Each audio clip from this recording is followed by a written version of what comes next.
Actually, what are the other pieces? Oh, what is this?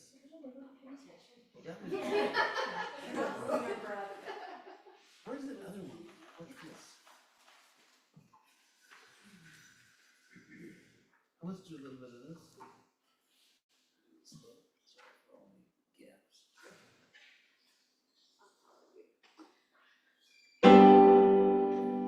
Also, this instrument's won't play the instrument.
Yeah, maybe this keyboard.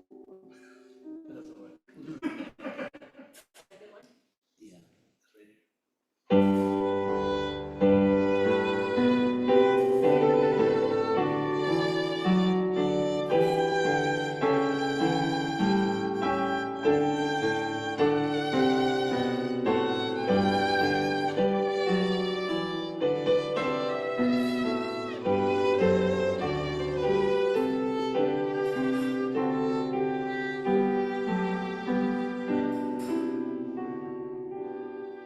There goes,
oh wait, do this one again. Sorry, got the wrong glasses on. That's small print.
keyboard is very sensitive, so it's like you're playing a regular piano and your finger goes over a little bit, you don't hear it, doesn't sound, but on this instrument, you're not like right on the note, you hear the other note, so, but don't sue me. Okay, so, yeah.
Oh, then we'll go,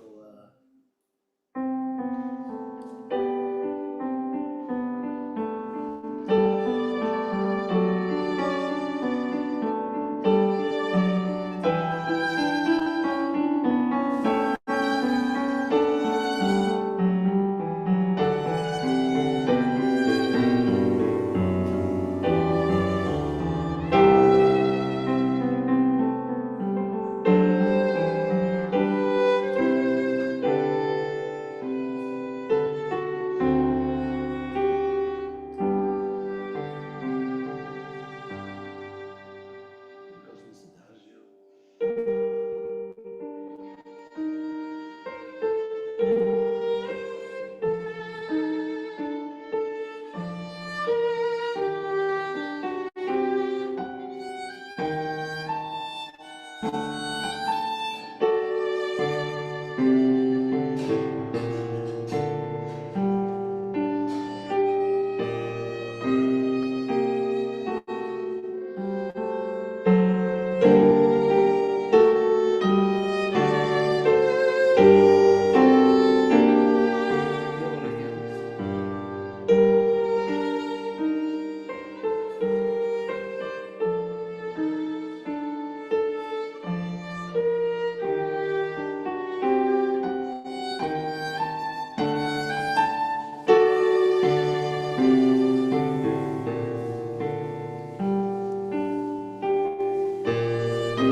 How about Kirtan? Be great. Who's the lead Kirtan? Foster Ball, he led today. He can lead. Or you, how about you? I guess I could sing. Could use some money.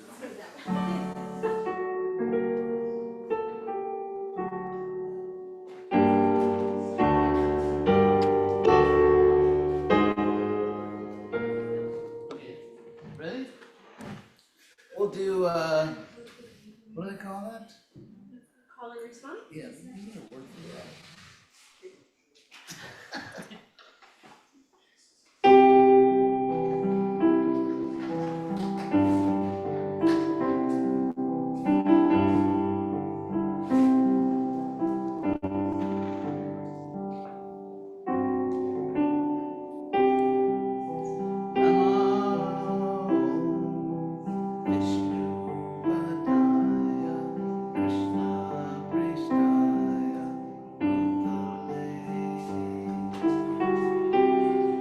Srimati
Perfect.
bhajami, which means aham bhajami, I worship Govinda, the primeval Lord, the original person. So this is the melody Prabhupada did, and I haven't heard it before or since, and before or after. And so there's so many amazing things Prabhupada did that have almost been forgotten. So he just started singing this in Seattle, 1968, with all the people there. Govindam Adi. Adi means original, or first. Adi Purusham, the original person. Hey! Govindam Adi Purusham Tam, him, aham, I, bhajami, worship. Him I worship. The original person, because you can't go wrong that way. So, this is the melody Prabhupada sang.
Throw in a little Nrisingha.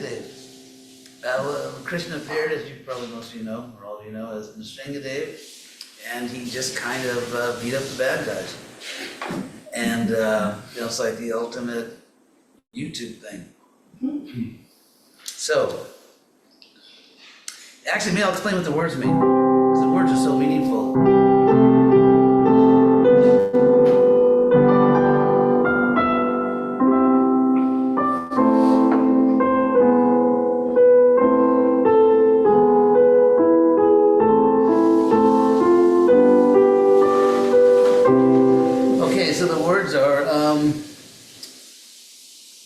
Namaste Nrisingha. Nara means man, and Singha means a lion, so a man lion. Krishna, do you know that story of Nrisingha? Maybe not. I'm not sure if everybody. Prabhupada always said that if you try to cheat God, you'll find out he's a better cheater. So, anyway, there was this great devotee, Prahlad, just a 5-year-old boy, beautiful young child, and his father was like the worst demonic person in the universe. And so, I won't go the whole story now, but Lord Nrisingha came to save him. And so it starts out like this. Namaste Nrisingha. So namaste, I bow to you, Nrisingha. Namaste Nrisingha.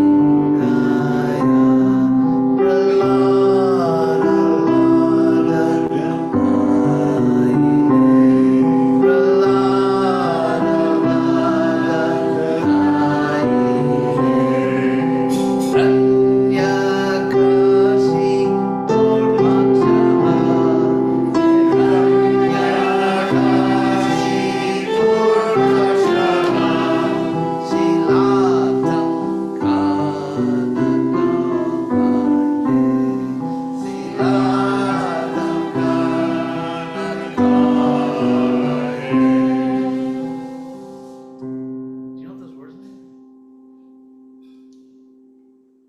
Nrisingha, it's, so Namaste Nrisinghaya Pralad Ahlada Dayine. It's sort of a play on words because Hlada in Sanskrit means bliss. The Hladini Shakti, and so Pralad Ahlada. So Dayine, I bow to Nrisingha, who gave bliss to the blissful Pralad. Pralad Ahlada Dayine. Hiranyakashipur Vaksha. Hiranyakashipu was the super bad guy. He was like a million times worse than Goldfinger. Actually, his name is Gold Cushion. That's the original story. Cold Cushion. So that's what the name means. So Hiranyakashipur Vaksha. Vaksha means the chest. Hiranyakashipur Vaksha, which was Shila, like stone. His chest was like stone. He was like undefeatable. But Hiranyakashipur Vaksha Shila Tanka, but there was a chisel that could cut through that stone. Hiranyakashipur Vaksha Shila Tanka Nakalya, and that chisel was the nails of Nrisingha, like a claw, like a lion-like claw. And then, and so then it goes, Ito means here. Here is Nrisingha. Parato Ito Nrisingha, Parato Nrisingha. There is Nrisingha. Yato Yato Yami. Wherever I go. Tato, there is Nrisingha. But here Nrisingha. Nrisingha is outside. But here Nrisingha Hridaye. Nrisingha is in my heart. Nrisingha Madin Sharanam Prapadye. I surrender to the original shelter, the same word Adi. I surrender to the original shelter, Nrisingha. So we'll do that, and then we'll go to the Tavakara Kamala part. So, Ito Nrisingha, here, Parato, there. Ito Nrisingha, Ito Nrisingha, Parato Nrisingha, Yato, Yato Yamita, Nrisingha, wherever I go. Yato, Yato Yamita, Nrisingha. But here Nrisingha outside, but here Nrisingha, Hridaye Nrisingha.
So, that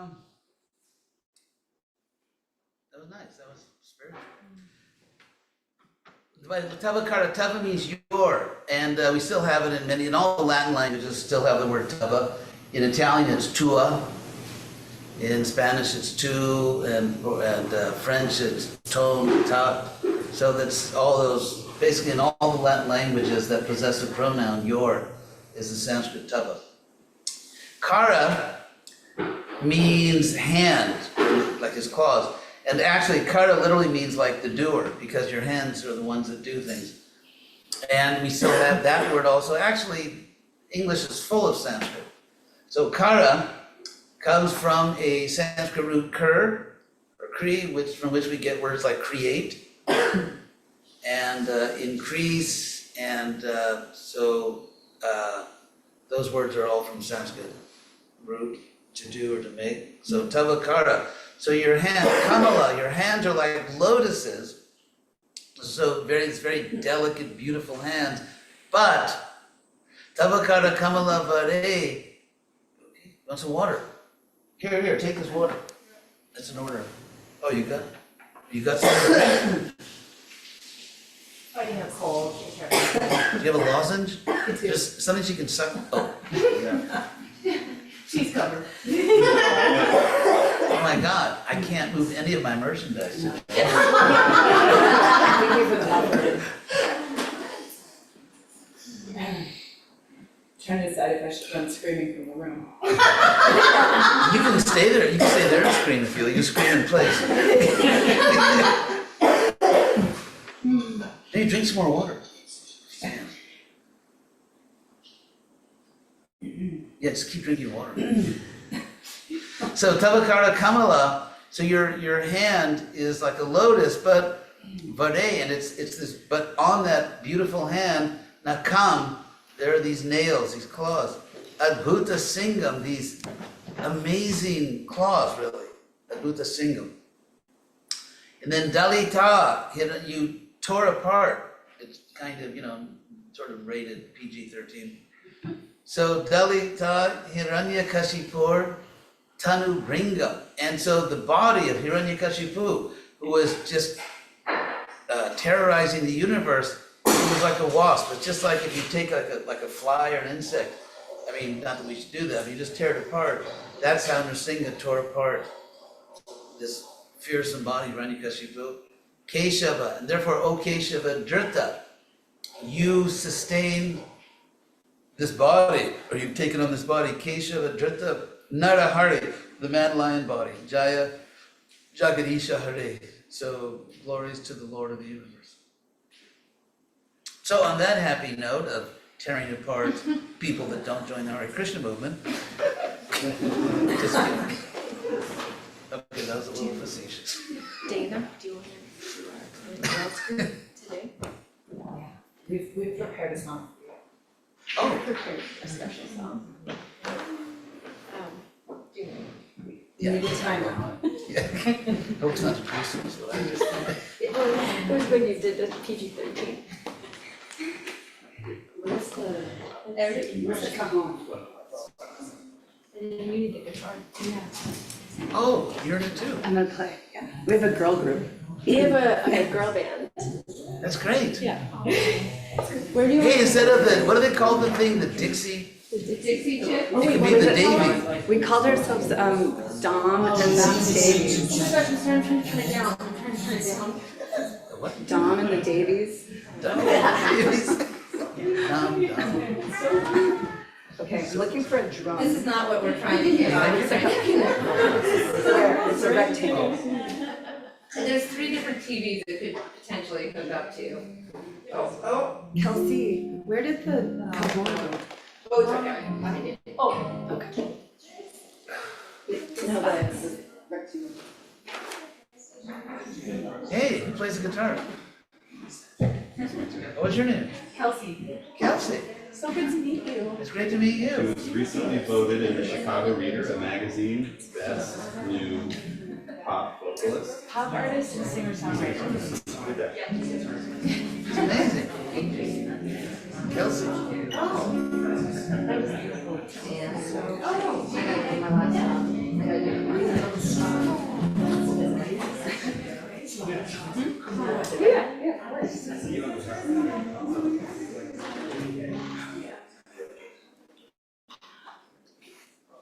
Thanks for breaking the connection. Do you know what this is? What? This. It's a percussion. Yes. Yes, I've seen people. They're, this has a snare drum built into it. Yeah, I'm trying to get the lyrics where we can see all of them, because I don't, most of us don't know the lyrics yet, so. Does anyone have a pick? I don't, if not, I don't. You got one in my Oh, case. awesome, thank you. Oh, there's one right here. Ladies, should we be closer together? Yeah. Yeah. Yeah, I'll come over there and go past it. I just found this on the ground. Okay, oh, this is what I was using earlier. So there you go. Just surround the tree here. Yes, you should be. I don't want to drown out the. Do we need a minute? Should we? Yeah. I can go. We're gonna surround you, and you can join. Surround sound. Should I stay here? On the round. And then getting the. Oh, but they can't see Kelsey on the live stream. Hey, Kelsey. Because, yeah, I want everyone to see you. Allie, Young lady. will you grab the laptop, the whole thing, and pull it back a Yeah. little bit? Can you, Yeah. what should I do to get out of the way? I wanted everyone to see Kelsey. Is that better? Can you see Kelsey in the?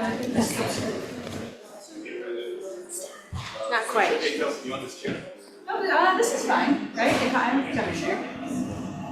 Oh, here we go. Can you all see the lyrics too? I'm not gonna help you see how I far started it today. So, here. I better be able to see the lyrics.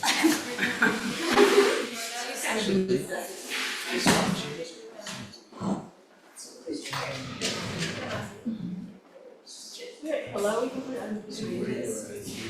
Yeah. Also. Oh, no, push this over. We just learned this, okay? Halfway. Okay.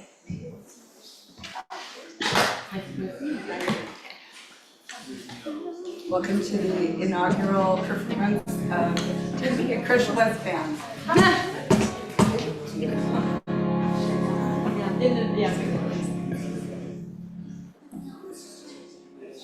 Oh no, why did that happen?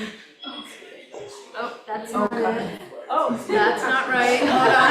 Oh, yeah. This is not correct. What's happening? Really unscreened. I'm really sorry. I can't. I don't know. It's just what was on the TV when I turned it on. Screen sharing is my computer. okay, it's not gonna fall into that. No, that's what's ever on the TV playing. That's not from my laptop. Do you see what you see? Yeah. That's great. Yeah, Leslie's idea too. Alright.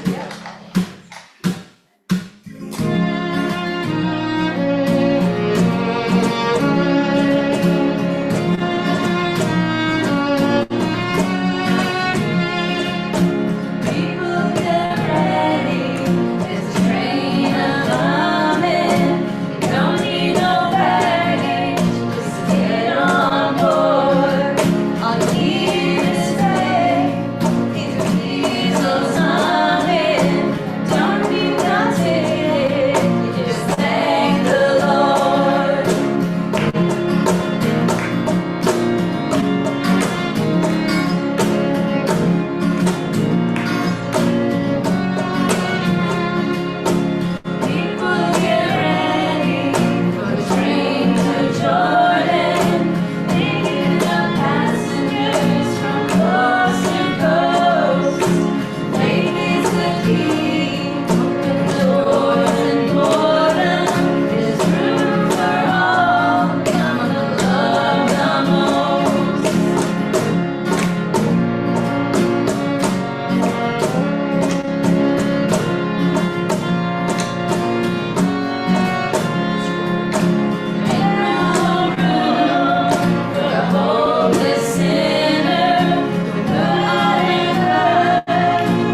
No, no.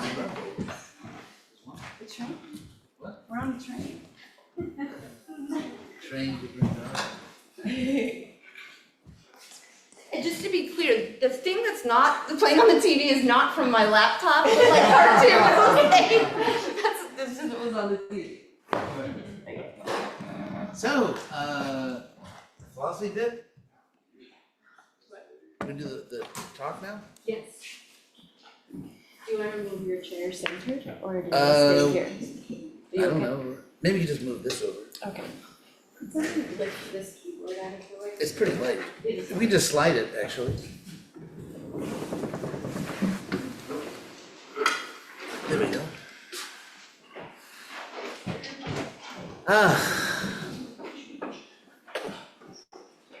So I can honestly say there's no place I'd rather be right now than with all of you.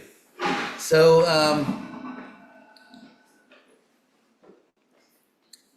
oh, well, that's me. Well, actually, technically it's not, that's my body, but. So, today we're going to talk about two, perennial themes in philosophy, especially in theological philosophy. In other words, philosophers who actually want to find the highest truth, not just quibble. And that is, the ultimate truth is personal or impersonal. And first of all, to explain why that's even an issue. Because at the present time, obviously we experience ourselves as persons. We have desires, we are capable of loving, of being loved. We have will and purpose. Each of us is the unique center of a personal consciousness. And no matter how many people you meet in the world, you will never find two people identical because every person is unique. And, but there's a problem. There was an old expression, a fly in the ointment. Just want to keep those old expressions alive. So the problem is that there's suffering in this world. And we have desires that we struggle to fulfill, at least to fulfill them perfectly or to the extent we wanted. And so it's almost like in India, they have this thing where they're trying to get a donkey to go forward. Maybe it's in the West, but so what they do is they put this little contraption that dangles a carrot in front of the donkey, and the donkey spends literally the whole day trying to get the carrot, never quite figuring out that the game is rigged. So we have so many desires and attachments and aversions. There are things that we're attached to, so that attachment is like an irrational desire or need for something that even though, in the Bhagavad Gita, Krishna explains all the different levels of cognition.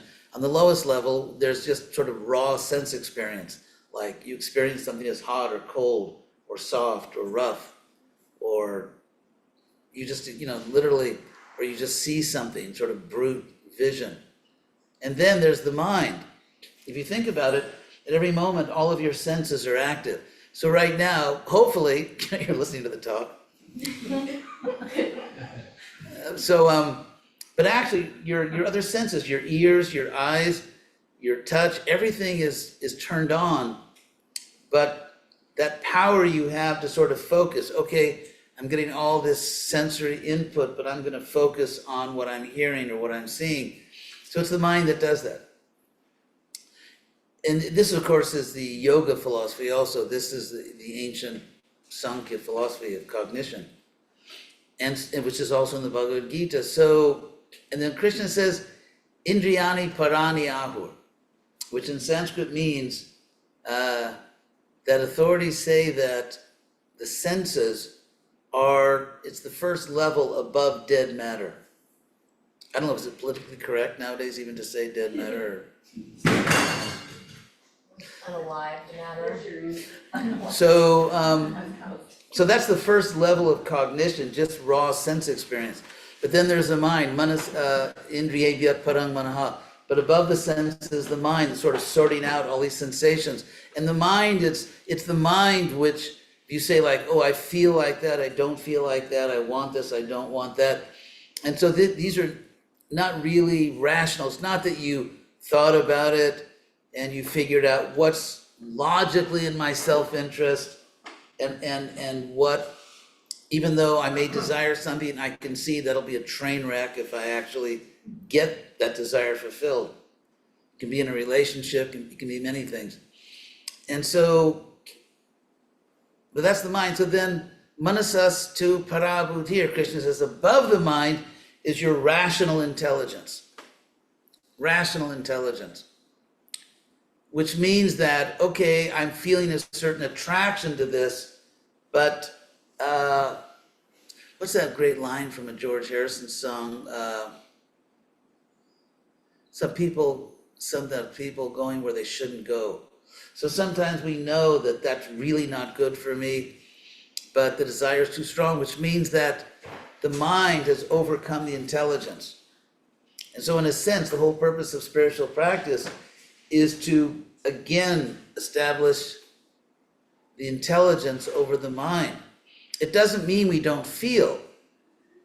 Actually, in spiritual life, we have very powerful feelings.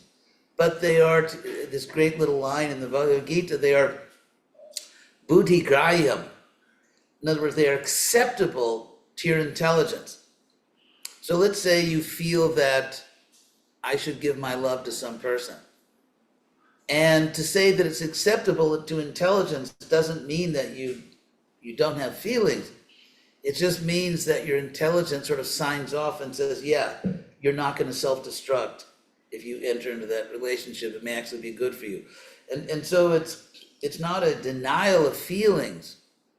It's rather guardrails. Guardrails, so in the name of a delightful country drive, you don't go over a cliff. And so then above the intelligence, yobhute paratastusa, there's the pure soul, the person. So getting back to this theme of personal versus impersonal, at the present time, we experience ourselves as persons. Now, people become frustrated in life. And so just as in very tragic cases, a person reaches a degree of frustration or confusion where they want to take their own physical life. Of course, no one can really kill themselves because the soul is eternal. This body is like a virtual reality machine. So it's not the real self. But why would somebody, let me put it this way, why would someone be attracted to an ultimate spiritual goal which is impersonal, in which you give up your personal life and you sort of merge into what I call sort of this corporate radiance, where you're no longer an individual, you're just, which actually is one great saint, Prabodhananda Saraswati said, Kaivalya Narakayate, which in Sanskrit means that it's like going to hell because you lose yourself. So why would people want to do that? When we know there's so many beautiful things in this world. It's like you're making beautiful music now, and the devotees, you all made this beautiful music. And I know music has always been an important part of my life, which you probably couldn't tell by the way I played the keyboard, but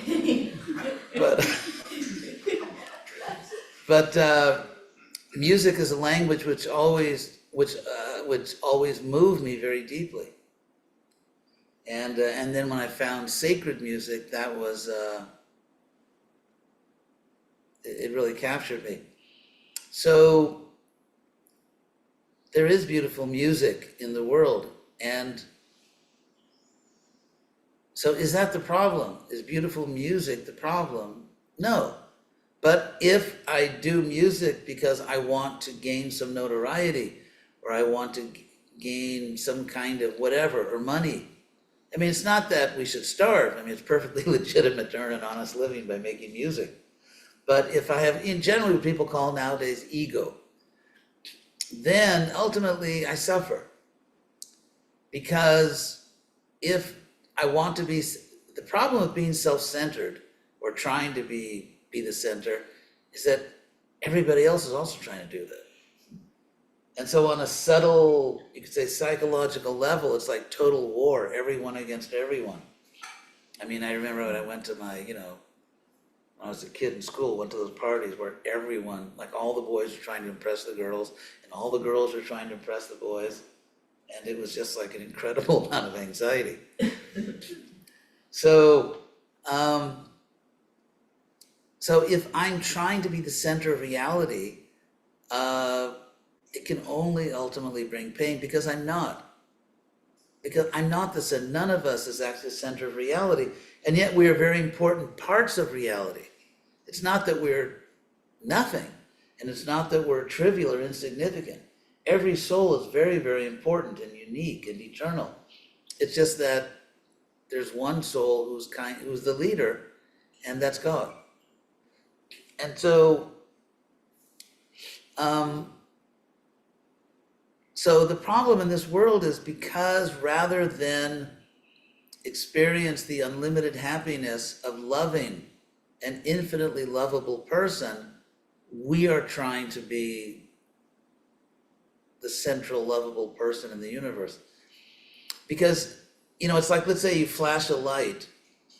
The light will expand, but only to the extent of the receptacle. Like if you flash a light in a box, the light's not gonna go very far. But if you flash that same light in the night sky, it can literally go millions of miles and expand unlimitedly. So when we try to make some other human being the supreme object of our love, I mean, we should love other people. It's a good thing to have loving relationships. But if we try to make someone the ultimate object of my love, and I want to be the ultimate object of their love, it's a scam. Because we are limited. I mean, it's not that we're bad. I mean, each of us in our pure state is an amazing eternal soul, but we're not unlimited. And so if I give my love to a limited object, eventually it just, it's like chewing gum too long. It's, the flavor's gone. So,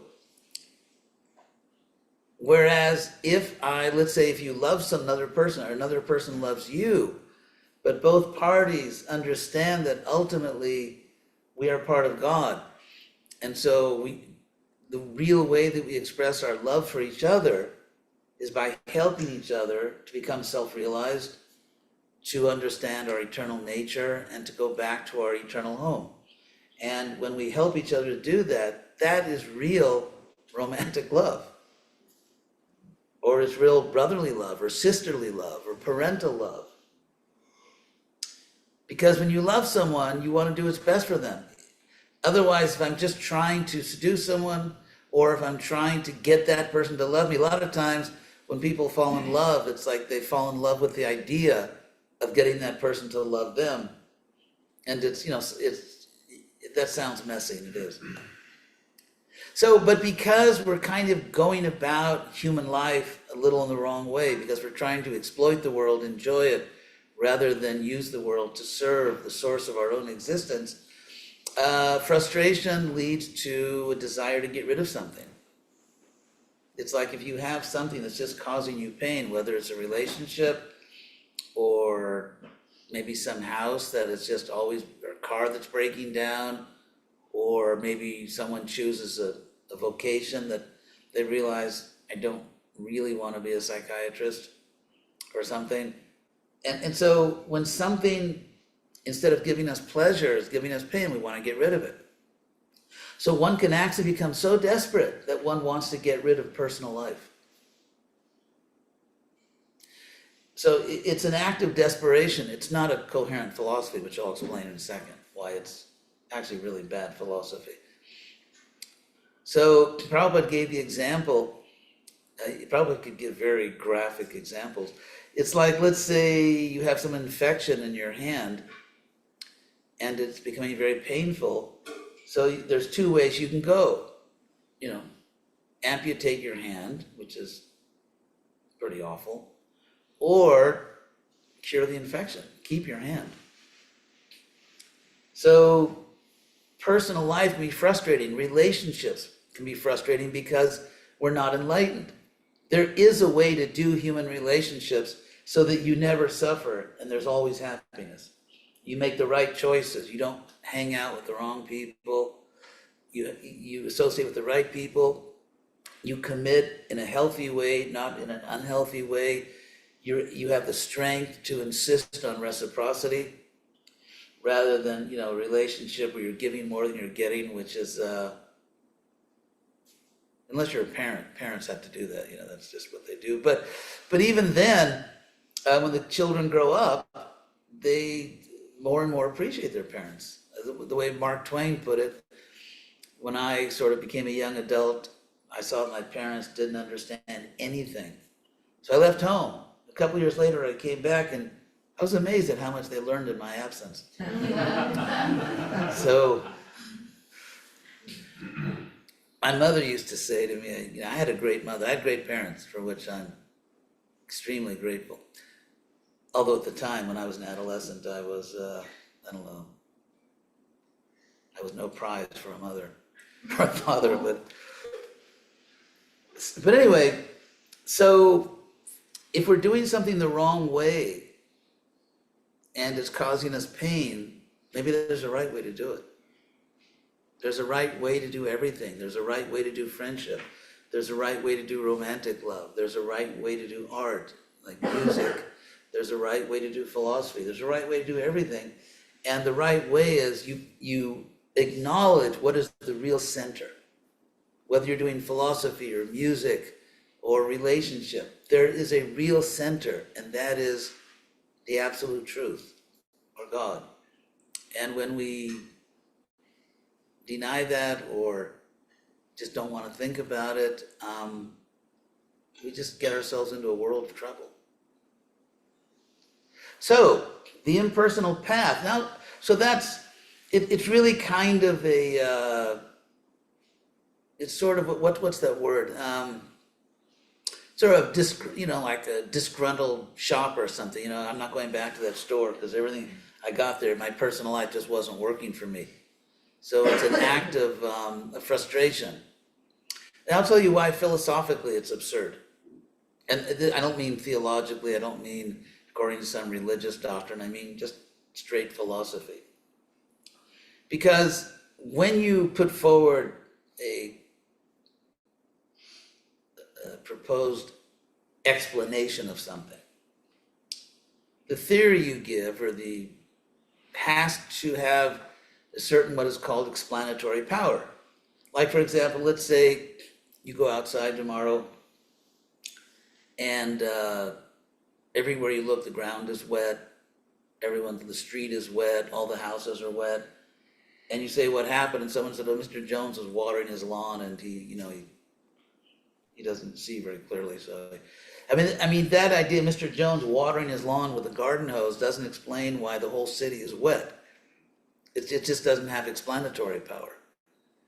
So if you look at the world, here are a few things about the world which we know for a fact, whatever else you may think about spiritual things.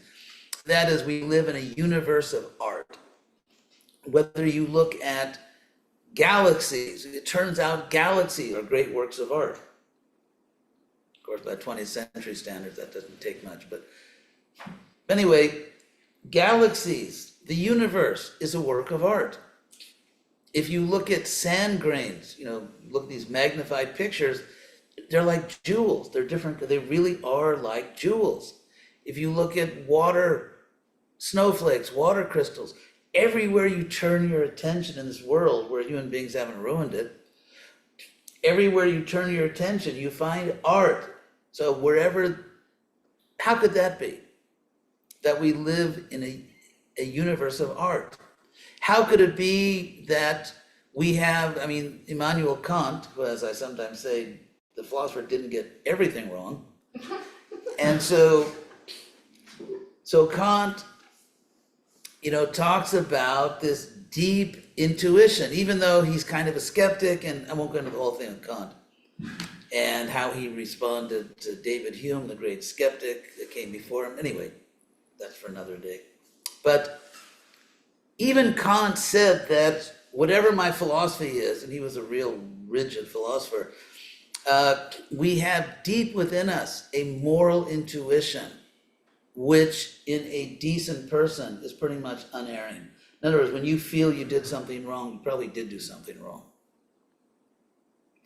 And when you feel that sort of that happiness that comes from an act of virtue, an act of charity, especially an act of charity where the goal is not to get your name on a building, you're not trying to get naming rights, or you don't want the world to love you, but you just did the right thing. And you know in your heart you did the right thing. So Kant talks about this. Krishna talks about this. So how is it possible that we have this deep, powerful moral intuition? Where does that come from? Or what about the fact that we see beauty in the world?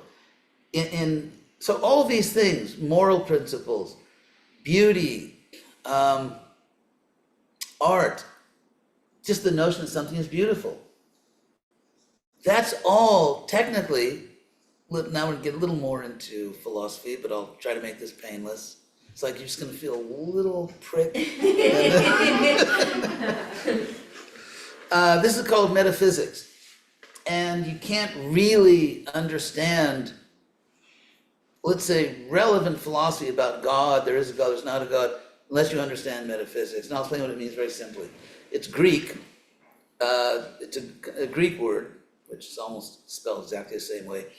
And the notion first arose in the school of Aristotle. Honk if you like Aristotle. Honk.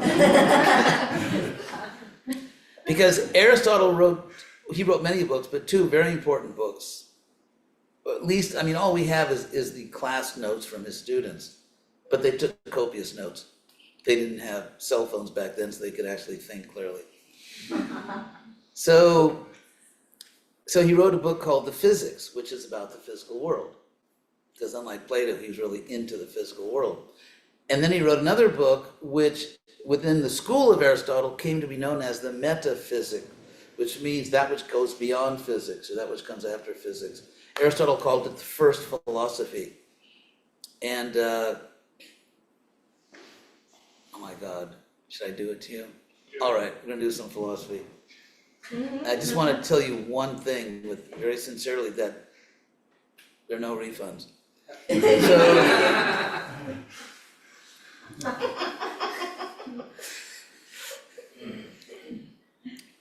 So when you say something is beautiful, and we all agree, there are certain faces that most people on earth think are beautiful faces. There's music. Obviously a lot of people like your music, and so there's music which it's very hard to find anyone that knows what it actually is who doesn't think, let's say, Beethoven's Ninth Symphony is beautiful, or all his symphonies. I'm a Beethoven fan. So, or all kinds of music, or beautiful scenes, beautiful sounds, music. And yet, empirically, there is no such thing. Let's say, for example, there's a person who most people in the world think is good looking. He's some Hollywood person or whatever. Empirically, all you can say about that person's face or body, all you can say is, sort of in an anthropological sense, that, okay, among human beings on this planet at this time, if a face has certain ratios or proportions, like, for example, the eyes are a certain distance apart, and they're farther apart, no, they're closer together, no, there's a certain distance between the hairline and, let's say, and the nose, or between the mouth and the chin, or between, let's say, the vertical measurement of the face and the horizontal measurement of the face. And so we can just report that if a human face has certain proportions, which you can describe mathematically, then most other human beings think that face, they call it beautiful. That's all you can say. You can just report on the behavior, just objectively. Human beings consider certain mathematical ratios to be attractive to them. You cannot say the face is beautiful, because beauty is not an empirical thing, it's metaphysical. ethics, if you say it's wrong to kill innocent people, empirically, there's no such thing as that. Let's say this person kills that person, and it's just a criminal act. It's not like it was this horrible situation where by killing one person, he saved the lives of 1 million people. Because let's say someone goes back in time and kills this cute little baby named Adolf. Hitler said, okay, I killed one person, but I saved millions of lives. There are no extenuating circumstances like that. It was just a wanton, senseless, cruel act. Now, you can have all the forensic evidence about the murder, but as the philosopher Hume, who also didn't get everything wrong, he said, the way he put it, or the famous articulation of it is, you cannot get an ought from an is. In other words, if you say that here's a person that's very angry and wants to kill another person who's basically innocent, he ought not do that. He should not do that. Or we would say more in modern English, a should. You can't get, in other words, all you can say is that what the person did. Empirically, there is no ethical value, positive or negative, that you can attach to any human act. And yet we know that certain things are right and wrong. But those intuitions, those powerful intuitions, are metaphysical. They're about non-physical things. The rightness or wrongness of the act, it's not like a ball bearing or a pineapple. It's not a physical thing that you can measure and touch and smell and taste. It's not physical. Rightness and wrongness are metaphysical. Beauty is metaphysical. And so equality, there's no conceivable empirical test that you can give humans that will tell you that they're equal. In fact, every conceivable empirical test will tell you that humans are not equal. Not everyone wins the Super Bowl. Not everyone wins a Grammy Award. It's just not the case. So, and yet we are committed to the fact that we are equal in terms of equal justice under the law, equal rights, equal duties. In fact, Thomas Jefferson, who at least philosophically wasn't quite as ignorant as contemporary humanity, in the Declaration of Independence, he knew, because he knew what David Hume had said, he knew about the skepticism, he knew that if you're going to claim that something metaphysical is true, that we're born with equal rights, that we have right to life, liberty, and the pursuit of happiness, he knew philosophically, logically, there must be a metaphysical justification of it. And therefore, he said, we hold these truths to be self-evident, and I'll explain where self-evident comes from. That goes back to Aristotle and Lord Chaitanya. We hold these truths to be self-evident that we are created equal, endowed by a creator. Everyone has forgotten that. That if you say, I just have rights, human rights, no, you don't. Because human is a physical, anatomical descriptor. Why is it that because you're human, you have rights? Where's the connection there? Why don't animals have rights? Why don't insects have rights? And ultimately, if you're pushed against the wall, you're gonna have to say something like, well, because we're more intelligent. Well, do people with higher IQs have more rights than people with lower IQs? Maybe there should be something like an SAT where unless you get a certain score, you're dinner. So if you peg rights to intelligence,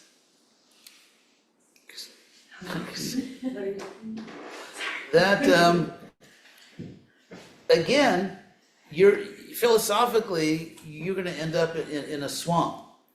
There's no way out for you. And therefore Jefferson, who wasn't a fool, didn't claim he had human rights. He claimed he had God-given rights. because a creator God is a metaphysical power, the ultimate authority. This goes back to Aristotle, by the way. So now we'll bring in Aristotle.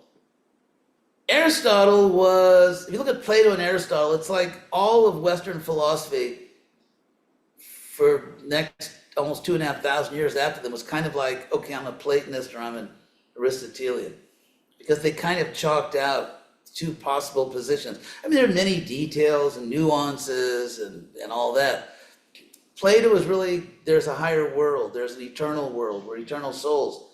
Aristotle said, actually, I'm interested in this world. So he was more like a biologist and so Aristotle, anyway, but even Aristotle, so if you understand Aristotle, even Aristotle, who was considered the father of Western logic, he invented formal logic in the Western world. And even he said that a God is a logical necessity. Purely on the grounds of formal logic, Aristotle concluded there has to be a God. And the argument he gave, which in the history of Western philosophy has come to be called the argument from contingency. Anyway, don't want to get too technical here. But it goes as follows. Everything in the universe that we know of comes from something else. Like, for example, our bodies come from our parents' bodies. Or you could say our parents' bodies came from earth, water, oxygen. And so there is nothing we can identify in this universe that is self-existing. And so that's the word for that. One of the philosophical words is everything is contingent. It depends on something else. And so Aristotle raised a simple question. How could anything ever have come to exist? Why didn't it turn out to be the case that nothing ever existed? And so Aristotle concluded through logic, there must be what he called in Greek an unmoved mover, or cause of all causes. There must be one thing in reality that is self-existing, that is not contingent, that doesn't depend for its existence on something else. And he said, that we call God.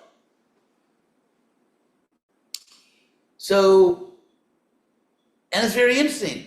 Aristotle called that first philosophy because, sort of in the same vein of everything being contingent, Aristotle said that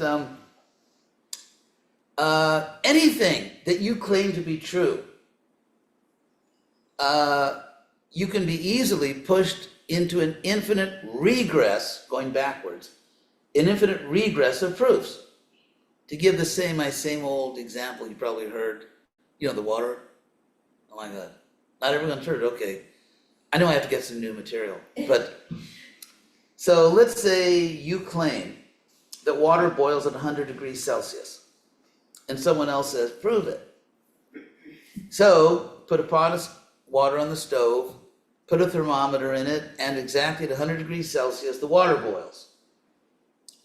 And then the person says, do you really think I'm going to believe that's pure water?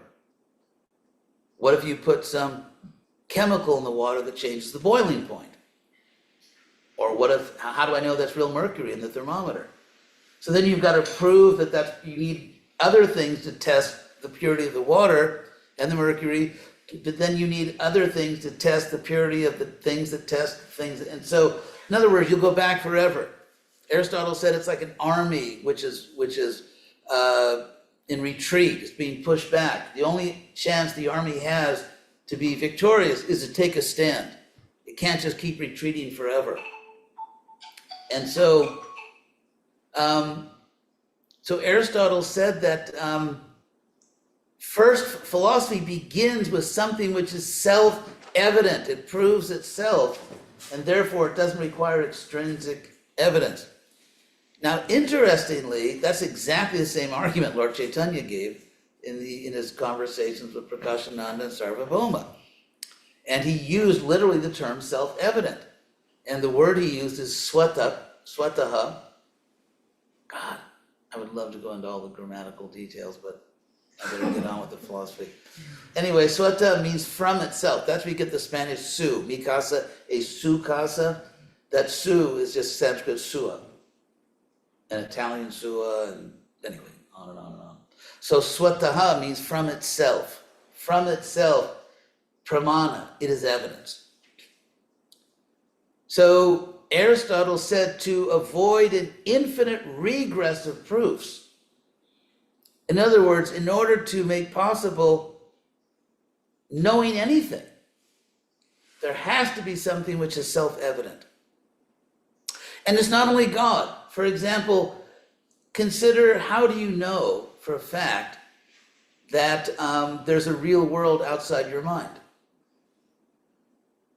As we know, artificial intelligence, just all this science stuff they do, it can simulate, even Disney World, for God's sake, can, outsmart your intuition of like what's real and unreal. And so, how do you know there's a real world outside your mind? As Descartes, the first one that brought this up, he said, what if you are just a brain in a laboratory of some evil genius who's making you think there is such a thing as Illinois and it's infinite cornfields?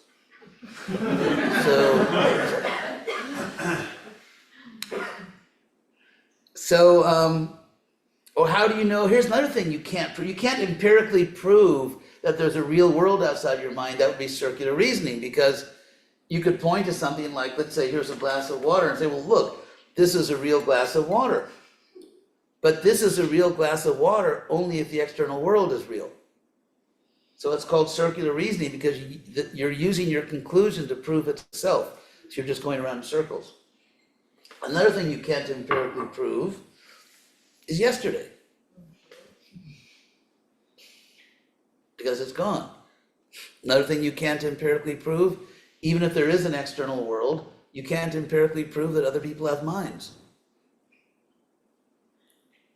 What if you're the only actual conscious person, and everyone else is an incredibly sophisticated robot that was sort of seeded here by aliens or something? So, and you can't prove there's right, you can't empirically prove there's right and wrong. You can't empirically prove it's wrong to kill innocent people. You cannot empirically prove that. And so the whole foundation of our lives, of our relationships, of our society, of our legal system, of our moral, everything that's most important to us is metaphysical. And therefore, we actually live in a bi-dimensional universe. We live in a universe that is physical, but also metaphysical. And the most important things to us are metaphysical. The principle of equality is the basis of our legal system, of our moral system, of justice. That's why in front of the courthouses they have that statue of the goddess of justice, blindfolded and holding the scales. And of course, the idea is that she does not unfairly favor anyone. She's blind. It doesn't matter if you're my friend or enemy, whether I like you or don't like you, I will just deliver justice. I will simply give what is fair. That's the blindfold. And the scale is weighing the evidence. So everything that makes life worth living, everything sort of differentiates us from, cockroaches. Although, don't underestimate cockroaches. Anyway, everything that makes life worth living is metaphysical.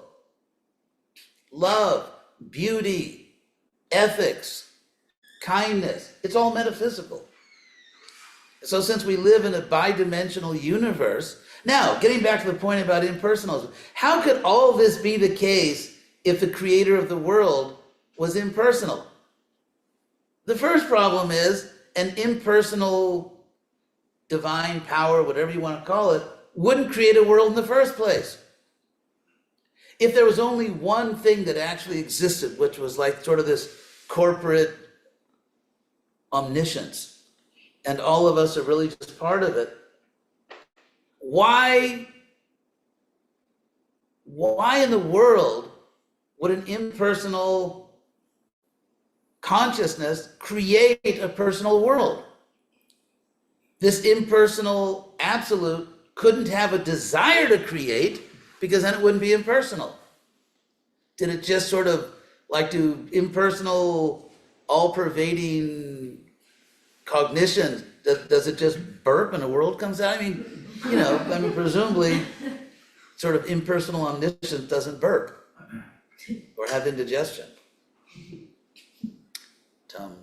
If anybody's just thinking of that. So you can't explain why there's a world. Why would there be a beautiful world? Because if the deity is impersonal, there is no beauty or non-beauty. That's simply a material distinction. There is no, the world could not be created with a motive like, okay, to help fallen souls, because there are no fallen souls. That's just an illusion. The very idea that you are an individual is an illusion. But then there's another problem. How did impersonal omniscience fall into illusion? Like, how do you do that? If there's nothing else but the one, there's no illusion to fall into. There's no reason to fall into it. In other words, if you try to say that God is impersonal or the absolute, everything becomes absurd. Everything is inexplicable and nothing can be explained. So it's as philosophy, it's a disaster.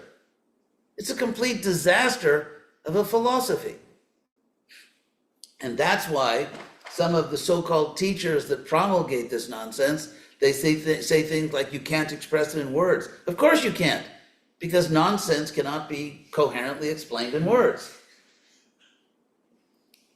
And then they try to trash language. Language has infinite power if you know how to use it. Sometimes, like, let's say 3 simple words can totally transform your life. If the right person says to you, I love you, how are those words meaningless? So language, the problem is not language. Language is unlimited. Spoken by an enlightened soul, spoken by God in the Bhagavad Gita, language has unlimited power, unlimited beauty. So it's like, what is the word? Like, I'm taking my ball and go home. I mean, just because someone holds to some philosophy which is completely illogical, absurd, and therefore you blame the language. Well, it's not the language's fault. The fault is your philosophy is absurd. And it doesn't explain anything. Whereas if there's a supreme person, Purushottama in Sanskrit, there are many, or Parama Purusha. If there's a personal God, that explains why we have personal feelings. Why am I able to love, and why can I be loved? Because I'm part of a supreme person who has infinite love. And that's what Krishna says in the Gita, chapter 15, text 7. I'm a Gita thumper. It's Krishna says that Mamaivangsha Jiva Loke, Jiva Bhuta, that you, the living being in this world, you are part of me. You are part of me. And therefore we have the qualities of God. We have divine qualities. It's just we have a smaller amount of them. That's why you can love. That's why you can be loved. That's why you are lovable, because you're part of God. And so going back to my old flashlight analogy, if you try to give your central love, I mean, we should love everyone, but if the main love in your life is a finite person, your love can't grow and you'll be frustrated because when you fall in love, it's like the best thing since butterscotch ice cream. I mean, actually, someone here may not like butterscotch ice cream, so substitute your own favorite flavor. But, I mean, to fall in love, what happens is we fall in love, and then at a certain point, our body stops producing love endorphins, and we think, whoops. I mean, not that we necessarily want to leave the person, not that we don't want to be with that person, but we realize that these sort of like celestial visions I was having are just, not the real world. So, I mean, it doesn't mean that, we shouldn't be, we should be faithful in relationships with faithful partners. But because when your body produces love endorphins, you fantasize. And ultimately, people can't meet your fantasies. They're just people. But on the other hand, if you don't overburden that relationship, if you don't demand too much of it, if you give your love to God, who is infinite, Krishna, and Krishna means all attractive, then your love, like every day, forever, you can fall in love again. It's like that special bliss when you're falling in love. What's that song, old song, the Four Freshmen, I think, saying? When I fall in love, it will be forever. I think they're all deceased now, but anyway. But imagine that special bliss of falling in love, of discovering happiness you didn't know you could experience, or didn't know you could experience again. And what if every day it increases? It's not chemically based. And rather than it gradually kind of, I've gotten over that phase of it, forever, it gets more and more wonderful because Krishna is infinite. You never come to the end of it. Okay, yeah, we really got to know each other, and we kind of, we declared a truce. And it's not like that. It's that forever, your bliss will increase. Forever. I remember when I was 20 years old, a few years ago, and I was like really enthusiastic. I joined the Hare Krishna movement in Berkeley, California, in 1969. And before that, I was like in the middle of all that political activity. I was like other young people, that incredibly fatuous and pretentious and self-righteous. But anyway, so then I joined the Hare Krishna movement, and I remember I was so enthusiastic. I was experiencing such great happiness that at the Sunday festival, I would literally stand at the door and not let people out the door unless they got a bug again. It was all in good fun. No one really, everyone was laughing. Everyone took it as a sort of a charming bit of religious fanaticism. So,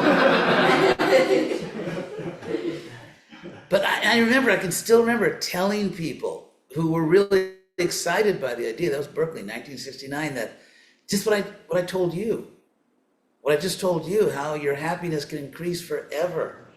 You can fall more and more in love forever.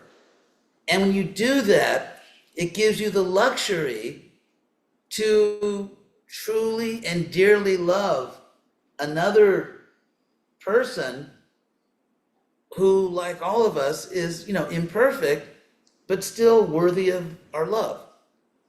It takes that pressure off human relationships, so we don't, we don't put so much pressure on them that they eventually explode. Because we have an infinite love, and all we're asking of the other person is that this be a good, kind, affectionate person, faithful to us. And someone that and also obviously there have to be points in common. We're compatible, sufficiently compatible, we love each other, we're faithful to each other, and that's enough. The other person doesn't have to be perfect, you don't have to be perfect, because you already have perfection. And you can just have, with another person, just a nice, loving relationship. So it actually, giving your first love to Krishna, God, it's not that it prevents, you could even say, a type of spiritual romantic love. It actually makes it possible. Because if 21st century people are sort of like the model of how to have lasting relationships, anyway, enough said. So it ironically, when people stop putting God in the center, their humanism failed. People are more vain nowadays. more capricious in their relationships. So ironically, when you give your love to God, it extraordinarily enhances and improves your human relationships. You can be a true friend to other people. You can be a true lover to a lover, and faithful. That was the idea, that if you really love someone, then you stay with that person. It's not like, well, I'm just, right now I'm comparison shopping, which I'm gonna do probably till I'm about 70. So, everything gets better when you're Krishna conscious, your human relationships, your artistic output. It's funny because, look at the Beatles for an example, who are nice. They all helped the movement. It's interesting, back in those days, like for example, in London, there was a musician who gave a donation to build the first altar in the first temple in London. And that was Mick Jagger. Because George Harrison said, come on, Mick, help these people. So he gave a donation and they built the first altar. And then when they opened a temple in the Haight-Ashbury in San Francisco, devotees got this house, rented this house, and they were feeding the people in Haight-Ashbury. And there was a band across the street that was just hanging out there.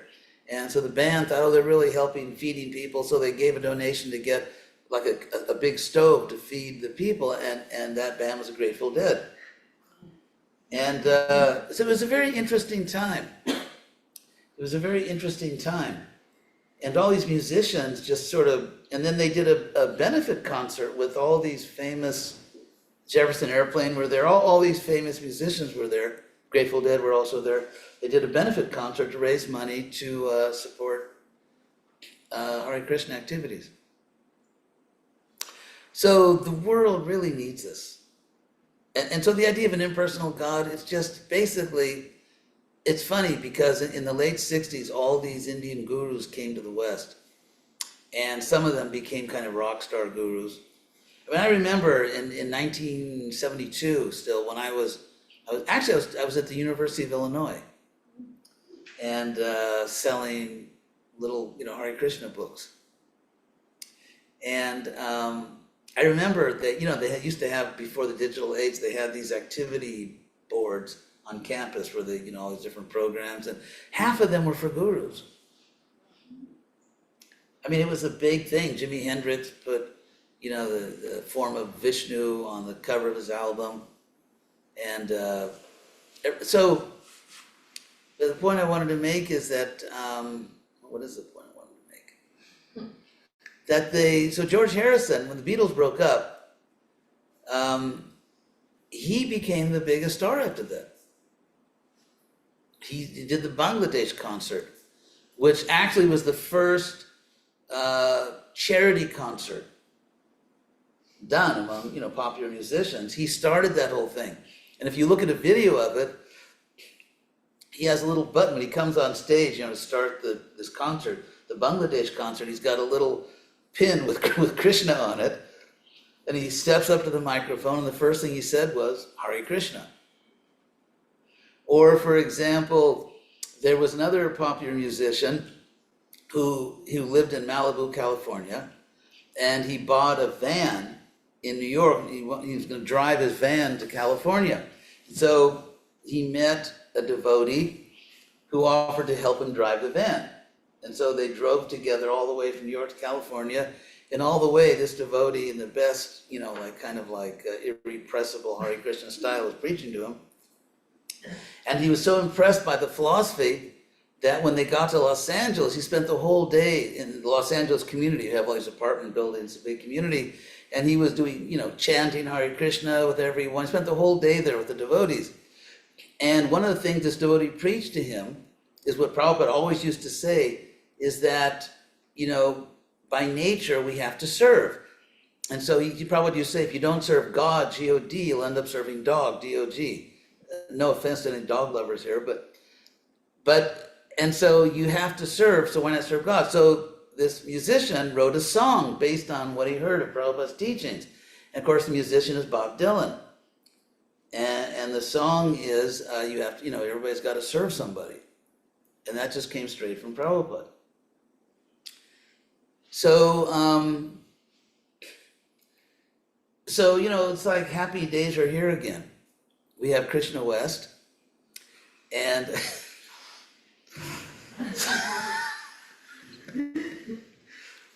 so all of you have this opportunity, this golden opportunity to, I don't want just to appeal to your vanity, but really to go down in history. Because Krishna West really, and there are other projects that's gone similar things, but these basic ideas, if we can really have another great awakening, there are two great awakenings actually. They're historical terms from the early days of America.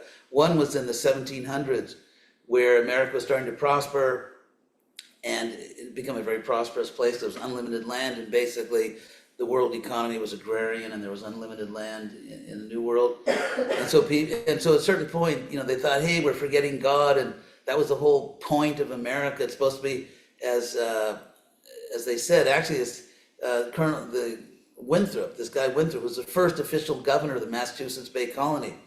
He wrote in his diary as he was coming to America, he said, America will be like a city on a hill, and all the world will look to America.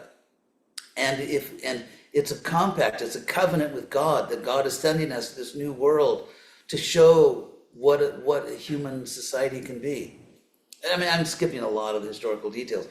But he said that if we betray this covenant, it was like a new covenant, that to build this country, like a city on a hill, to show the world how to be pious, how to serve God. He says if we betray this covenant, then things are going to get very bad, which is kind of happening now. At Harvard, where I did my graduate work, in the old entrance to Harvard, I'm going back to the 1600s. They have this engraved plaque, which was written in the diary of the governor of the Massachusetts Bay Colony long before it was a separate country, in which he explained why they founded Harvard. Like, why are you even building a school like Harvard? And the reason was because they were afraid, their fear was that there would not be learned clergy to guide people in the coming generations. That because the most important thing in the universe is God, and because only by following God can you ever really hope to have a good life. So it's very important that you have spiritual leaders who are not just fanatical, who are not, anyway, I won't go into the whole history of Protestantism and the emphasis on rationality and so on, and we could go on and on and on for days. And obviously you have no other place to go home and sleep or eat or anything like that. But so Harvard was founded in order to train learned representatives of God who could intelligently explain why you need to serve God. And then there was a group in the Massachusetts Bay who differed on certain theological points. So they thought, well, this guy Roger Brown, well, I'm going to say, just kicked him out and said, go make your own colony. So he did. He went and founded Rhode Island and started Brown University, another Ivy League school. And then there was another group that disagreed because they were Protestants, so there was no like Pope or cardinals or bishops tell them, so everybody had their own opinion. So they also went and they founded a new colony and based around a school, and the school was Yale University. So in a sense, Krishna West, it's not just the good news, you don't have to wear funny clothes. It's not just that. I mean, that's not the main point. The real point is that there is a rational explanation of everything. Everything that we're doing, there's a good reason for it. There's no blind faith. And it's so powerful, you get realization. You can see it. In the Gita Guide, actually, which I wrote in Santa Monica, near the beach, because my mother was the last year of her life and she was in an assisted care facility, And I felt kind of bad because I, left home and joined this dangerous cult. And so, it was kind of the end of her life, and so I just rented a place, walking distance from where she was, so I could, and I actually went to see her every day, and it was a very nice thing. So, so the Gita guide, what was I gonna say? Oh, yes. Oh, yeah, not Santa Monica, but in the Gita guide, I pointed out, just quoting from the Gita, that Krishna constantly talks about knowing as seeing. You see the truth. That when you learn from gurus, real teachers, the teachers have to be tattvadarshis, not people that have faith in a dogma. People have seen the truth. And even in the oldest Sanskrit literature, you have the word rishis, these sages, and it's often defined by scholars as a seer of the truth. And so Krishna is constantly giving this analogy that you can give up material things when you see the truth. It's translated sort of a higher taste sometimes, but Krishna literally says, seeing the truth. So anyway, in the Gita guide, there's a whole chapter on that practically, or a whole part of it, just on all the different ways that Krishna talks about seeing the truth. It's not just about believing something. It's about seeing the truth.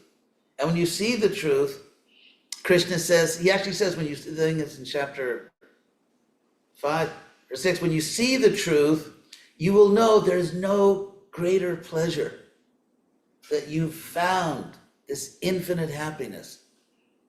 And you will know that. You will know that you've found the greatest pleasure and the source of everything. And so we have this amazing historical opportunity. Whatever talent you have, if you're a singer, if you're a philosopher, if you're a cook, if you're a writer or anything, if you can fix computers, it's like whatever you can do, if you do that for Krishna, it becomes perfect. Getting back to George Harrison, that he was kind of frustrated because he had all his songs in his head. And he even wrote a song, I want to tell you, my head is full of things to say. And that was kind of like his frustration of the Beatles that he was expressing. And so then, and he actually did it. He didn't chicken out. Actually, a friend of mine is one that convinced him to put Hare Krishna in My Sweet Lord. It's a devotee, Dhananjaya, he's British, and so he was, because they would stay at the homes of the Beatles, they were when they were getting the movement started. And so George Harrison was telling him about this song he was writing, My Sweet Lord. And so Dhananjaya, my friend, he said, well, why don't you put Hare Krishna in it? And so George said, okay, I'll do it. And then he did it. And he even said that in his song, what is it? Something, something in the way, that he said he actually wrote it for Krishna, but using kind of like British slang. He said that if I sing that song to a man, people think I'm a poof.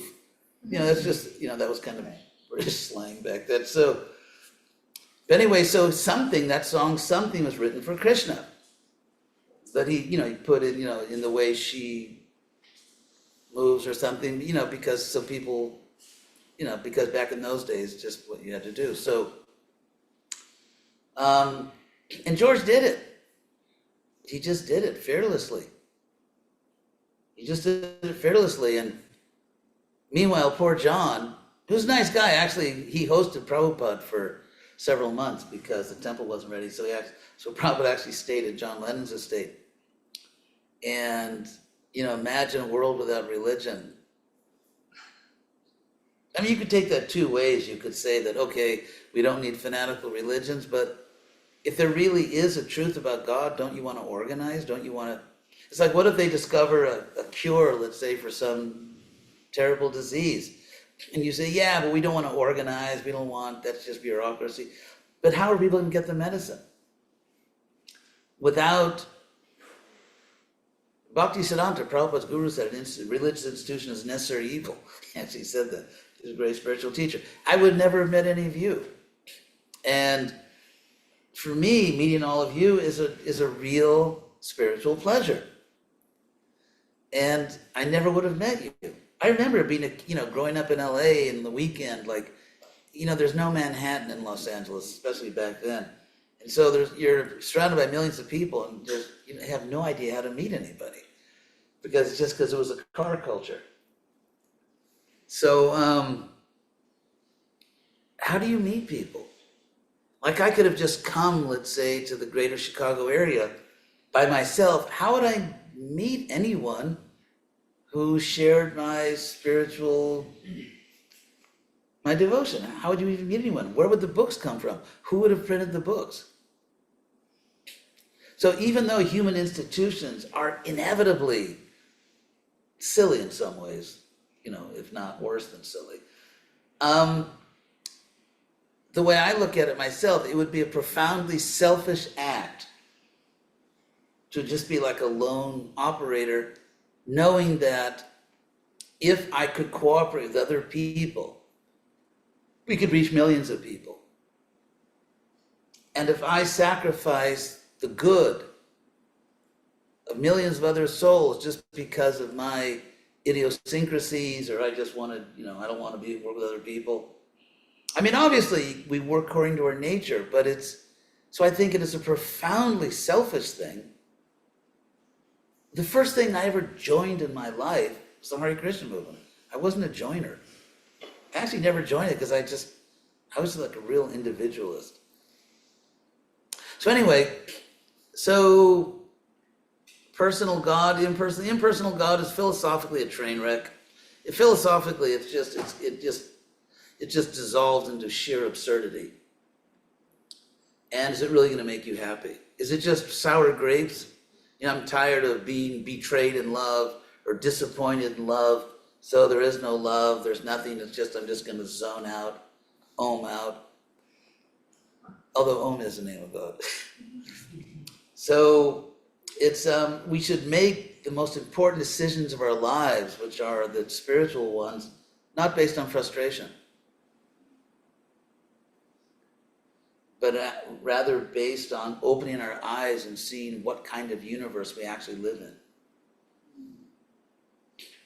And if you do that, then, grand prize goes to Krishna. Last thing I'll say, I gave a few semesters, I taught at the University of Florida, the religious history of India, which of course is inseparable from just the general history of India. And I made the following point. I began the course with this point, and I'll end this little talk at this point. And that is, objectively speaking, India is the best place in the world to study religion for these reasons. Number one, India has the best natural river system of any country in the world. If you just, type into your browser map of Indian rivers, the whole subcontinent is just irrigated everywhere.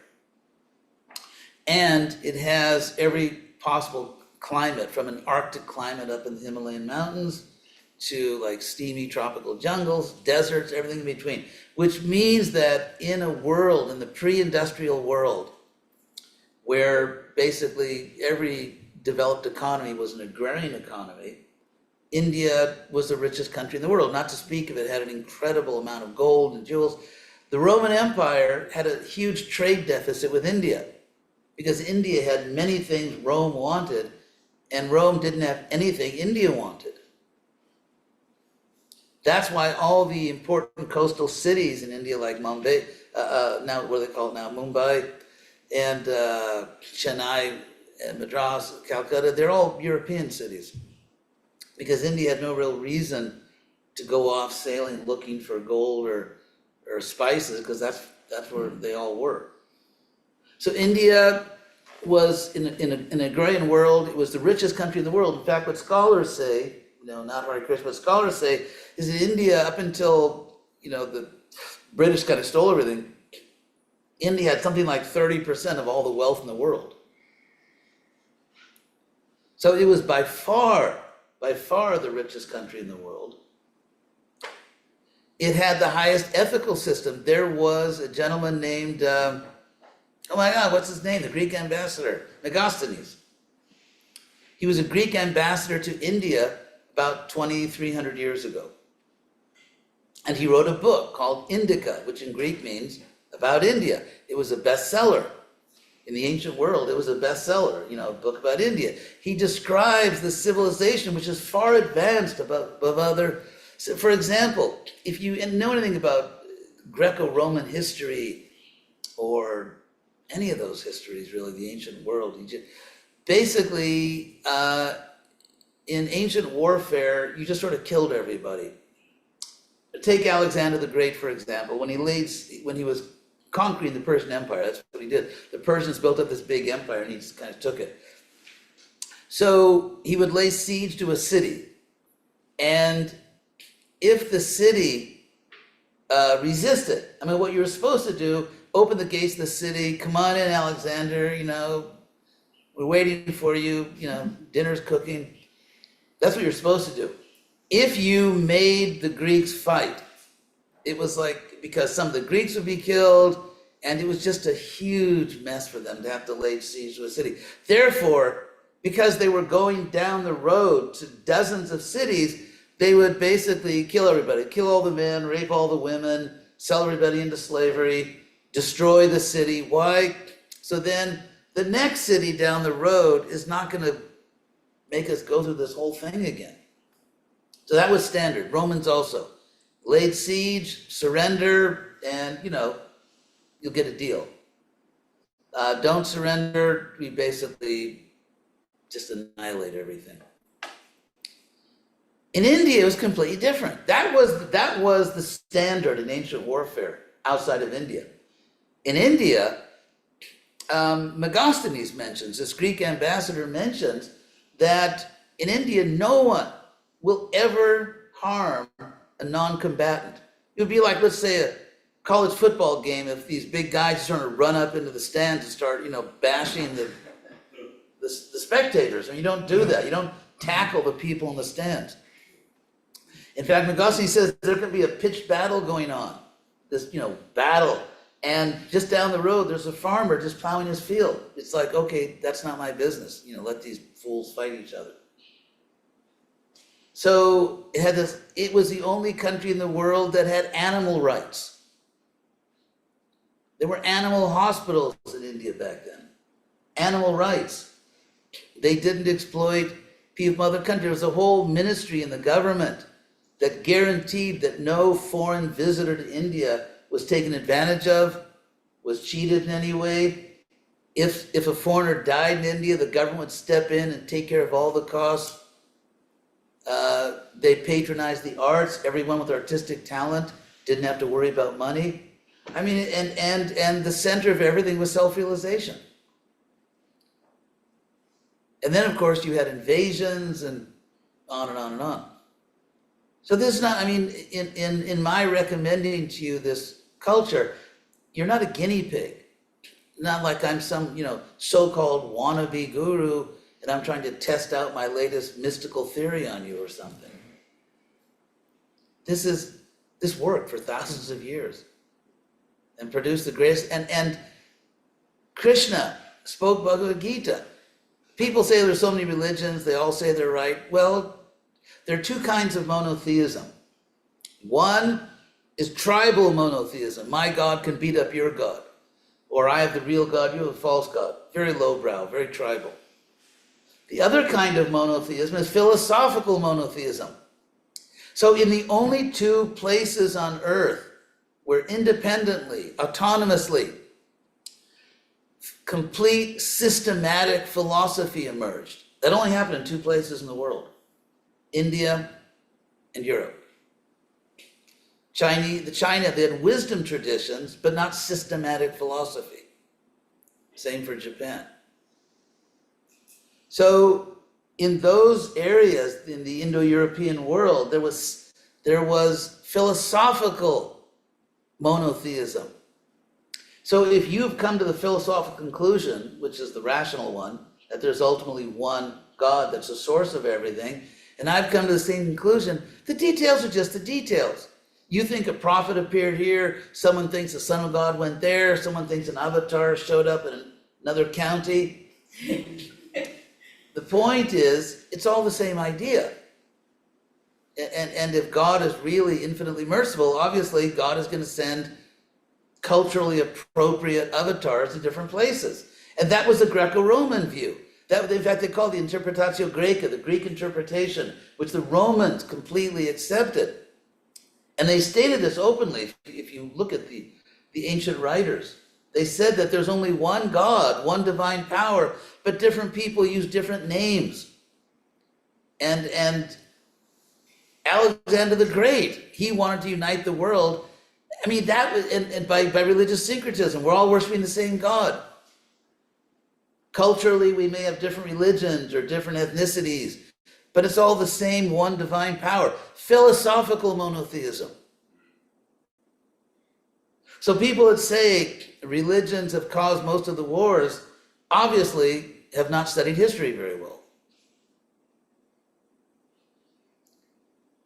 So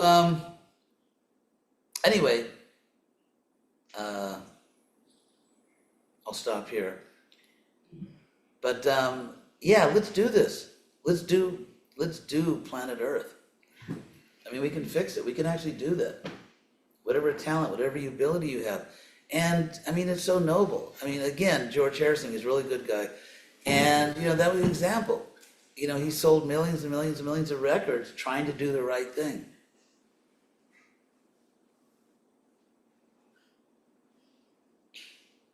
So, any questions? Sure. Oh, hi.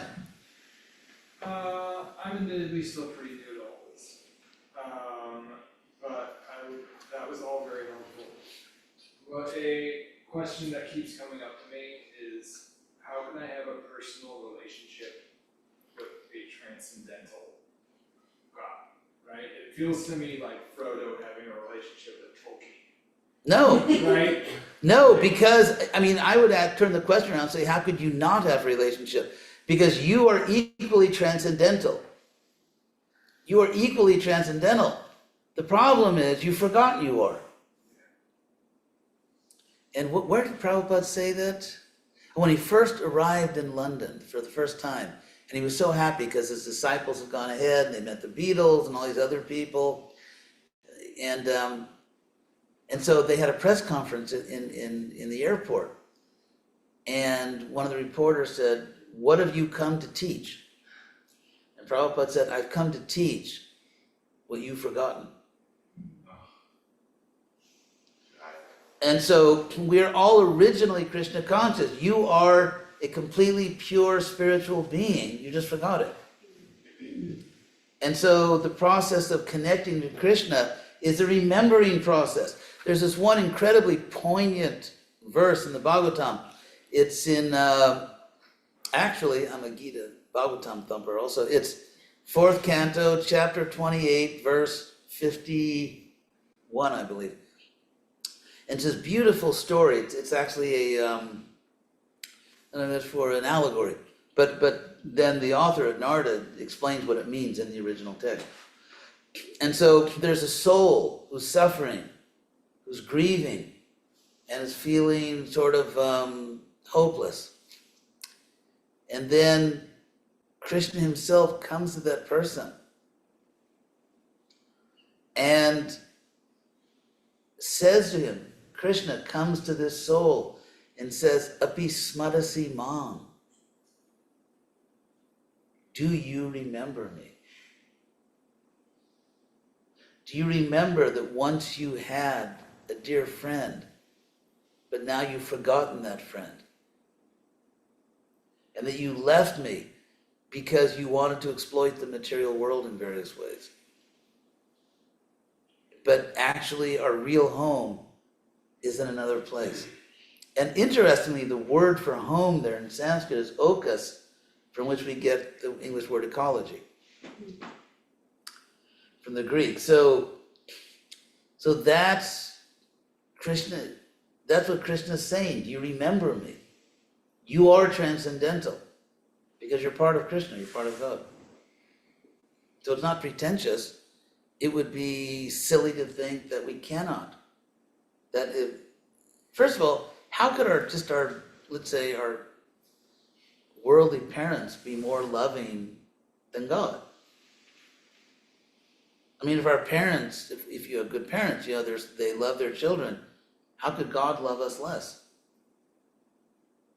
That's a realization I had actually the day my father passed away, which was the year 2000. I came from a very good, very tight family, and it still is really, in Los Angeles. And so it really struck me that my father had passed away. But of course, I was also in ISKCON, I was a guru at that time. And so it didn't make me forget Krishna, but I remember laying in bed that night and not really being able to sleep. And then Krishna gave me this very clear understanding. And that is that the love I received from my parents, from birth really, was my first experience of God in this life. Because you could say, like, why do parents love their children? Some parents don't, unfortunately, and among other animals, sometimes they kill their children. So what I understood was that Krishna, God, had inspired my parents to love me. Of course, from the point of view of a parent, you just spontaneously love your child. You're not, it's like when a mother has a child or the father sees his child, it's not like a super philosophical moment. There's just this outpouring of love and affection. But it's actually God in the heart that is inspiring the mother and father to love their children. And so therefore, that experience I had of the love of my parents, and they were very loving, that experience I had, that was my first experience in this life of Krishna. It was Krishna's love that they were channeling. And of course, because they're part of God, they also actually love me. So, yeah, Krishna says in the Gita, Pitahamasya Jagato, I'm the father of this universe, Mata and the mother. So the father's love, the mother's love, that's all coming from God.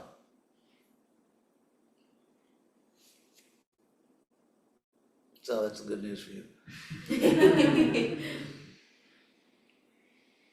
Dom, I think you. Yes. Hi, Krishna. Hare Krishna. So I guess there's one question I have that I'd like to ask in terms of impersonal versus personal.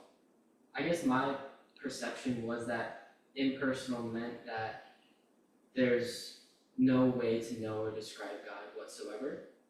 And I guess I'm kind of like in this black and white thing, whereas personal, it's like we can know and describe God. But I guess my question is from a personal viewpoint, seeing God, is it saying that we, like, where is the line between knowing the fullness of God and being able to describe that through words? And like, yeah, like, where is that line? Like, you know what I'm saying? Like, the impersonal aspect is like, we have no way to know God, but then the personal, we do. Okay, but let's just follow that lead there. We have no way of knowing God. I mean, if God really, and so many people say that, so-called theologians and so-called philosophers, that yeah, we can never know God. God would be a real rat. Actually, no offense to rats. I mean, they have their place in the ecosystem, but I mean, can you imagine, let's say an ordinary man and woman, let's say they beget a child, and then they think, we never want our child to see us. I mean, that would be kind of sick. You could say that, okay, maybe in the case where they really couldn't take care of the child, so the child's adopted and they don't want to interfere with that new relationship. So let's say no extenuating circumstances. Because if someone's God, all powerful, there are no extenuating circumstances. So what kind of idiot would cause us to exist and then hide from us? I mean, that's like a psychological disorder. So sometimes the problem is because God is so great, we forget that someone can be great, but also simple and decent. It's just like, let's say you become like very famous in whatever you do. The real test of a person is when you become famous or when you become rich. Are you still a good person? Do you still honor your family? Do you still honor your old friends? Are you still just a decent person? Or does it go to your head and you become a creep? So if Krishna one of Krishna's opulences is infinite detachment. He has no pride. I mean, someone who actually makes everything and is infinitely great and yet has no mundane pride. That's one of the glories of Krishna, is that he's not proud, he's not angry, he doesn't need all these, 12-step programs or whatever. Jealousy, he's not jealous, he's not angry, he's actually a nice guy. So. I guess I was asking it in terms of for instance, your parents, you wouldn't know the internal mind of your parent and what your parent's thinking. But like you said, it's you still know your parent. And it would be cruel for a parent to have a kid and not let their kid know them. But Yes, and as a child grows up, as a child gets older, let's say you have really great parents. As the child grows, the relationship with the parents becomes more and more just better and better, because the child gets to a certain age where you can actually reciprocate with your parents. I mean, not only your parents have to feed you and clothe you and and drag you here and take you there. And I think about my poor mother. I mean, my mother was let's say one word about my mother, because I'm very proud of her. She grew up during the Depression, and so there was only enough money in the family for one of 3 sisters to go to college. And she wasn't the oldest sister, but at a certain point in life, she got a job at UCLA in the typing pool to make a little extra money. It's like the lowest thing in the medical school at UCLA. And just high school education, and within a few years, she was managing the pediatric ward of one of the best hospitals in the country. And when she retired, she got a personal letter of commendation from the governor of California, the president of the University of California, the dean of the medical school. And so, unfortunately in my case, but as I got older, I could appreciate my parents more and more, much more than when I was younger.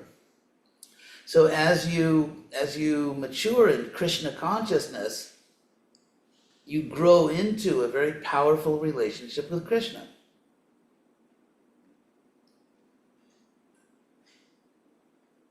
You rise to the occasion because you are a pure soul. Krishna is a pure soul, but so are you. The difference is, because we're small, we can be covered by illusion. But when you throw off that illusion, you have the same quality of existence as God. So the oneness is false. We're not that we're all God or one God, but the sort of the severe dualism. Like, for example, in some religions, some very famous religions, you can't even use the same word about God or about us, because you have to have a whole different vocabulary. It's like this ferocious dualism, separation. You can never know God. I mean, what's up with that? I mean, if even human parents have a lot more common sense than that. So you'll grow into it. Yes. But was someone here? Oh. I have a question. Yes. Subal. Yes. Maharaj, I'm so happy to have the opportunity to just listen to the brilliance of your presentation. El gusto es mío. Gracias. And one question I have, I really appreciated the part of this duality of metaphysics and empiric, and in the context of impersonalism and personalism, but we can actually extend it to materialism too, that in reality, we cannot prove anything that is right or wrong. I mean, it depends, there's the diversity of things, of people, how they see things, how they process. Someone may think that doing something in this way, that is righteous, and from another perspective is terrible, is horrible, is criminal.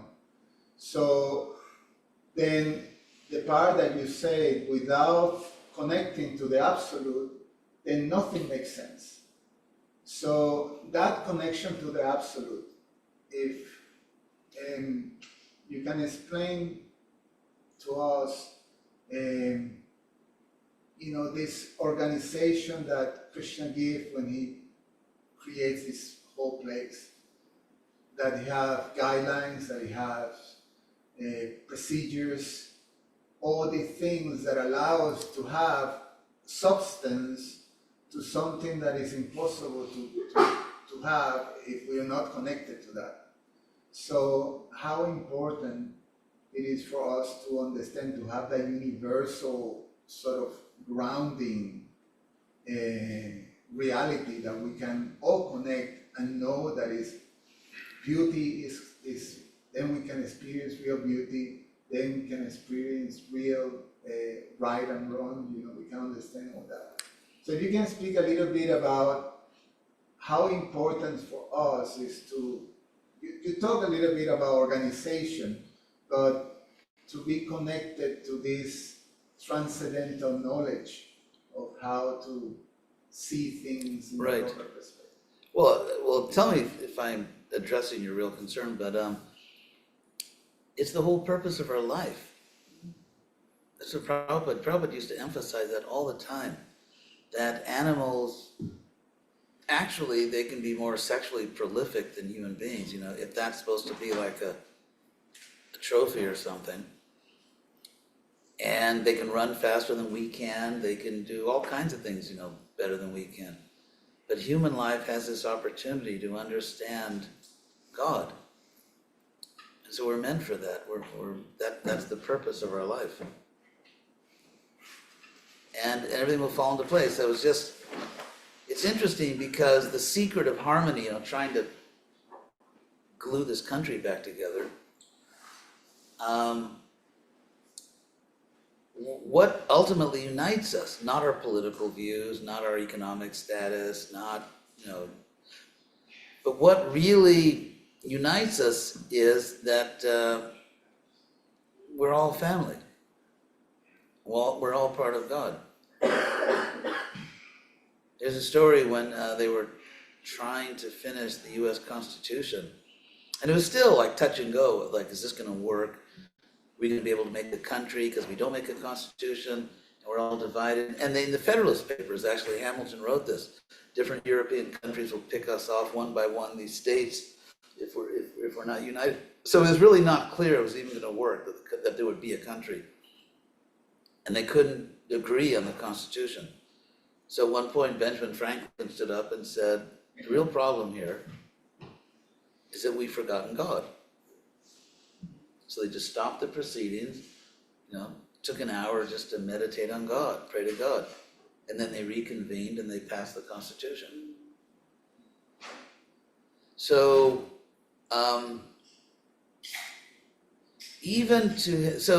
trying to create a good society by forcing everyone, emphasizing your bodily identity, is going backwards.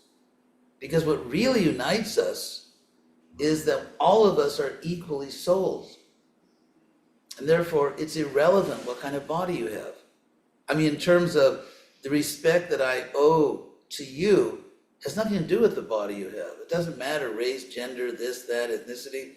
Because you're part of God, whatever kind of body you got this time around. And actually, all of us have had every kind of body in past lives anyway. So, but if I base my respect for you, my sacred duty to consider your welfare, and not to try to use you in some way to see you as a subject of your own life, not as the object of my pleasure. And so, if I see you as a spiritual being, then it all works. And if instead we demand that everyone I have, so only embrace their group identity, you're not an individual, your group identity, then it's like balkanizing society. It's like everyone against everyone. So the real solution to restore the minimum social solidarity just to survive as a society, we have to respect each other as parts of God. And so this Krishna consciousness also is the platform, it's the basis for having a society where people have mutual respect and mutual consideration, where people care about each other, where people are willing to, because if you reach, anyway, I won't go into all the academics of it, but there is a bunch of proven sociology to all this. If it's like a plane, if it goes below a certain speed, it just crashes. And so if you don't meet a minimum amount of solidarity where we can identify with each other, we feel we're all part of the same thing, we're in this together, people stop honoring their social contracts. So like, for example, why should I stop at the light? Why should I pay my taxes? Why not cheat? Why should I respect that person? If you can't at all identify with other people, how do you have a society of solidarity, mutual respect, of consideration? So it involves God consciousness.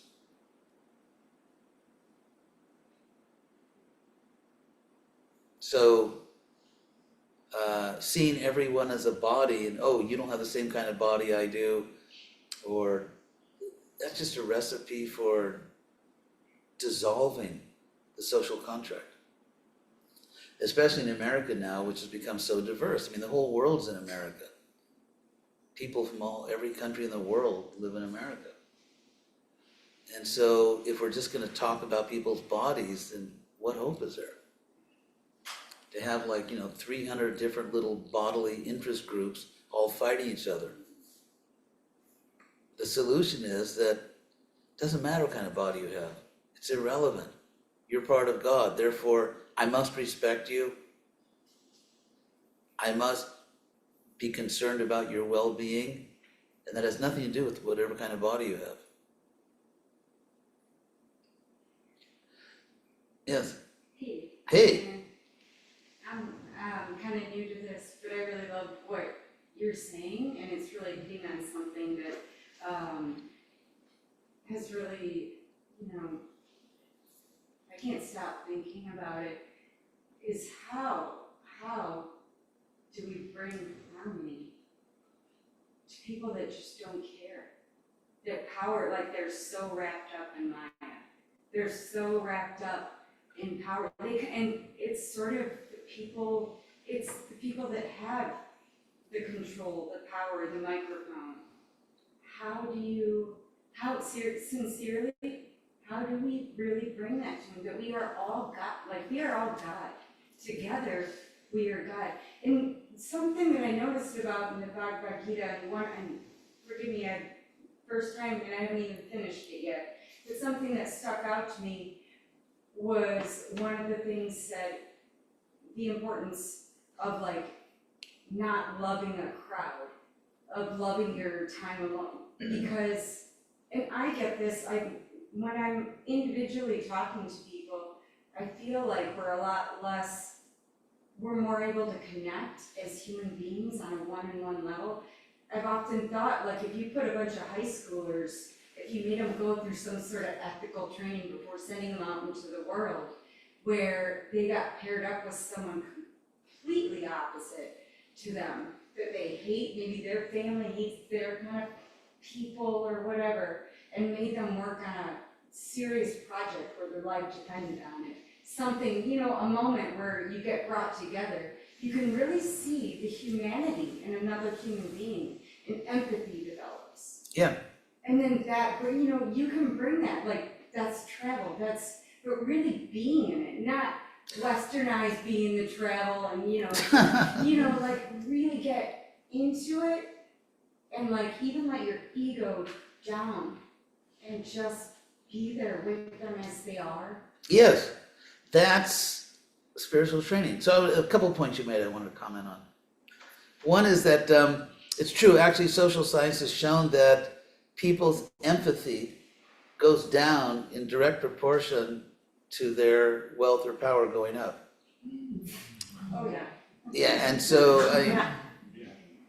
so fortunately, whatever is left of democracy in this country, and we all understand the corruption, we can, to use the old expression, take it to the people. We have this opportunity with Krishna West. We can convince more and more people, just like you said, you're new to it. Well, but it's great that you're here. And so we can bring, just try to persuade, the art of persuasion. Just try to persuade more and more people. It's not impossible for history to pivot. And actually, I've been a lifelong student of history, and history often has pivoted on a very, very small point. And if you look at massive changes in the world, it always begins with a few people in a room talking to each other. It always begins that way. And so even in this sort of declining democracy that we live in, we still have the right to talk to each other. We can talk to more people. And what you said about when we're all together, then Krishna or God manifests through us. Because in fact, there's even from the New Testament, it's one line where Jesus said that wherever my followers gather, I will be there, something like that. And so just like right now, here we are. I think everyone here is a very sincere soul. Everyone here is here in good faith. And because we have come together to try to understand this high truth and try to understand what we can do for the world, Krishna is present. So Krishna does manifest through those who are devoted to him. And so why not do it? Someone's got to do it. There's going to be a happy ending for this planet. Someone's got to do it. Why not us? So we started this Krishna West to make Krishna consciousness culturally intelligible in the Western world. And it's working. We have all these great people here. And we're going to, even today, Chicago, tomorrow, Vermont, right? Exactly. Yeah, we've got a lot of people in Vermont. So, all over the country. So we can actually do this. I think it was definitely Krishna's arrangement. When I graduated high school, I was 17 years old. I didn't know what the heck I was doing. So even though I was flunking out of high school, I got into UCLA by SAT scores. So I went to UCLA, and then my girlfriend actually from high school said, you have to go to Berkeley, because she was in Berkeley, so I went to Berkeley. And got my marching orders. But I actually witnessed the world change, because Berkeley was like it was like an epicenter of that whole revolutionary thing. And it's hard to describe. I was actually watching history unfold before my eyes. I was watching the world change. And it made this deep impression on me that I'd never forgotten. Of course, it was in a sense, some things were good about it, but in many ways it was just another materialistic solution. And all materialistic solutions are just the new problem. As history shows repeatedly, today's liberator is tomorrow's dictator. And so therefore, what they didn't talk about was, it was the basic flaw, because, I remember I had a sociology professor, this young guy from New York, who was, he was a Marxist. Sociology departments back then were just the staging grounds for Marxist, communist activity. And so and then I joined the Hare Krishna movement. I was actually wearing the robes and everything. I was like, the whole 9 yards. And so I was on Telegraph Avenue, the main student street, sort of, very piously harassing the pedestrians. And And then he came by, with his wife, when he saw me that I'd take, because in Marxism, religion's the problem. So when he saw me in these robes, I remember he was so angry and frustrated that he literally was like spitting, and he wasn't spitting at me, he was just like, he was beside himself. It's what we used to call a conniption fit. And it's just, I remember what he said, I'll never forget, because he was kind of like grooming me, because I was like the smartest kid, you know, and everything. So he was like grooming me to be the, you know, a revolutionary. I remember he said, I will never again trust anyone. I will never again. He was a New Yorker, so he spoke a little, you know, that wasn't like California cool.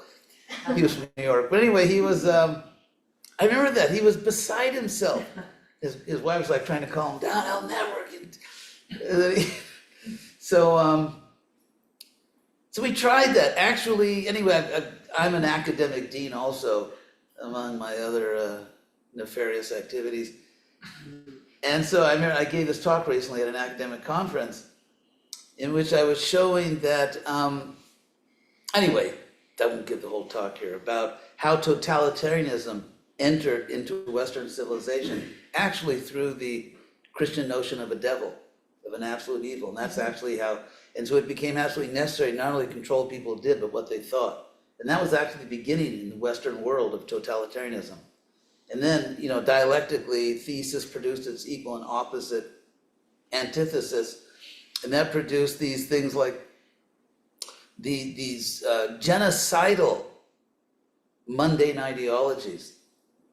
For example, people in the name of Marx slaughtered 10 to 20 times more people than Hitler, actually. And Hitler, by the way, his great inspiration, the great inspiration of the Nazis, and I've actually also, you know, written on this academically. This is like the real stuff. One of the great inspirations of the Nazis was Darwin. And the idea of survival of the fittest. Actually, Darwin's cousin came up with the idea of eugenics, where you actually selectively breed humans the way you breed, like, I don't know, like pigs or horses or, you know, dogs, and you get rid of the ones who are just inferior types. And that was called eugenics. Obviously discredited now, you can't do that nowadays. And it caught on in America. The US government was actually being influenced by these eugenicists. I mean, it's a whole history. And all the books I quoted scholars literally from Harvard, Yale, and Princeton. Those are the three main scholars I quoted on the history. So what you get when they give up religion, and Marx's whole thing was all the troubles of religion, you get something much worse. You get the worst genocides in human history. Mao is responsible for, you know, the death of maybe like 20 million people, maybe 40 million. I mean, the numbers, we can't process these numbers. You know, it's just kind of like, we're not wired to even really see these numbers. And so, it's you know, tens and tens of millions of innocent people were slaughtered in the name of atheistic ideologies, which was the antithesis of crusades and inquisitions. And so this idea of totalitarian mind control, either in its secular or religious form, basically has caused untold suffering to human beings. And so Krishna consciousness is going back to this old, you know, Vedic, if you want to call it that, Indian, Greco-Roman idea that there's only one God. That's why Alexander the Great he married an Asian princess, and he ordered all of his generals to marry Asian princesses. Why? Because he wanted to bring the world together. You know, different religions are just different ways of looking at the same thing. So we should try it, you know, let's go for it, the Hail Mary pass. You know, football, we should really try to change the world, or to be instruments of Krishna to change the world. Yes. Sorry, Dave.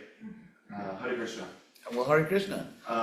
Right back at you. Thank you. So I would like to ask for some strategy on how we can push the Hare Krishna. Krishna West. And Krishna West, but like where I'm at. Krishna West can tell you. Yeah, It's true, okay. But how would you work with folks, say, that are very spiritual, but they're tribalistically monotheistic? And I would say that we should, be kind to those people, but don't waste your time. okay. We can't, it's like, for example, let's say it's one of those like Hollywood movies where, a meteor's gonna crash into the earth's gonna be destroyed, and you're the only, and somehow you've got to convince, the clueless Pentagon that this is what needs to be done. And, Hollywood, it's all about cliches. So if you're, I don't know, Tom Cruise or Bruce Willis or whatever, and you're trying to save planet Earth before it blows up, before the aliens eat everybody, and you're desperately going around, and then if someone says, I don't believe that, you're not gonna just stand there and just talk to them and say, well, give me a topic you're interested in, and maybe we could have coffee. Let's go over to the Starbucks before it blows up. And so we have to have that sense of urgency. We can respect everyone, we can sincerely wish everyone well, but if you're trying to save a planet, you can't waste time. And you have to work with people that want to work with you. Yes. I got another for you. Oh, hey, 2 for the price of 1. This is what did we call this? The Friday special? I'm experiencing some cognitive dissonance, and I would love for you to respond to it. Sure. Much of what you say makes so much sense to me. A lot of it makes sense to me. But much of my life up to this point has been accepting that things are not obligated to make sense to me. Well, actually, they are. No, I would say there's 2 things. I mean, don't throw out that's half the obligation, and if you put in the other half, then you get a valid ethical principle. And that is, my obligation to you is to make sense. And if I succeed and make sense to you, and you're a reasonable, fair-minded person, then your obligation is to accept it. So if someone actually doesn't make sense to you, you're not obliged to just, in the name of charity, to think that something that doesn't make sense does. But in talking to you, I have a duty to you. If I I'm trying to persuade you, it is my obligation to make sense, to really, try very hard to understand what your point is, to be fair-minded. And so if we're both fair-minded and reasonable, and if, one of us knows something very valuable, then, it should be accepted. Of course, anyway, I won't go into my postmodernism and the lunacy of postmodern subjectivism. Forget that. So that's the point. Yeah. In fact, we have a duty to the truth. The truth is not simply some collectible we're looking for our amusement or because it'll make me feel better about myself. If you are blessed to come across a significant truth or a most significant truth, your understanding of it obliges you to act upon it. That's called integrity. And the opposite, and this is, I'm not name calling, just speaking abstractly, the opposite is hypocrisy. Because to understand the truth is an incredible blessing, but it obliges you, it obliges me. So among people, because otherwise to integrate literally means 2 things come together. And so hypocrisy literally means there's no integration. On the one hand, you've been blessed to understand something very important about the universe and about yourself. On the other hand, there's your commitments and behavior, and the 2 are just they're not lining up. And so I would say if I did that, be careful what you wish upon yourself. If I did that, then I would be a hypocrite. So if I understand, and I think I have good reasons to believe that I understand that something is really the best thing for the world, that creates an obligation in me. Everyone talks about their rights. They don't talk about their duties. First, we have duties. When you do your duty, then you gain a right.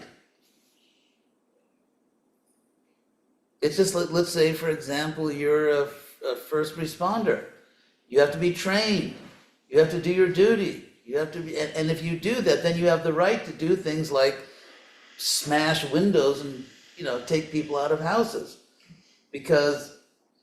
So in terms of your rights come because you've done your duty. And to claim rights, but you haven't done your duty, it's just frivolous. It's just hypocritical nonsense. And so a society which only talks about rights and doesn't talk about duties is, sort of collective narcissism.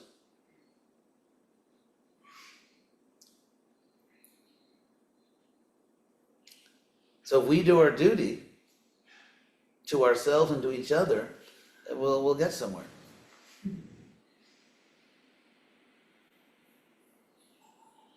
As you can see, I'm sort of shamelessly recruiting.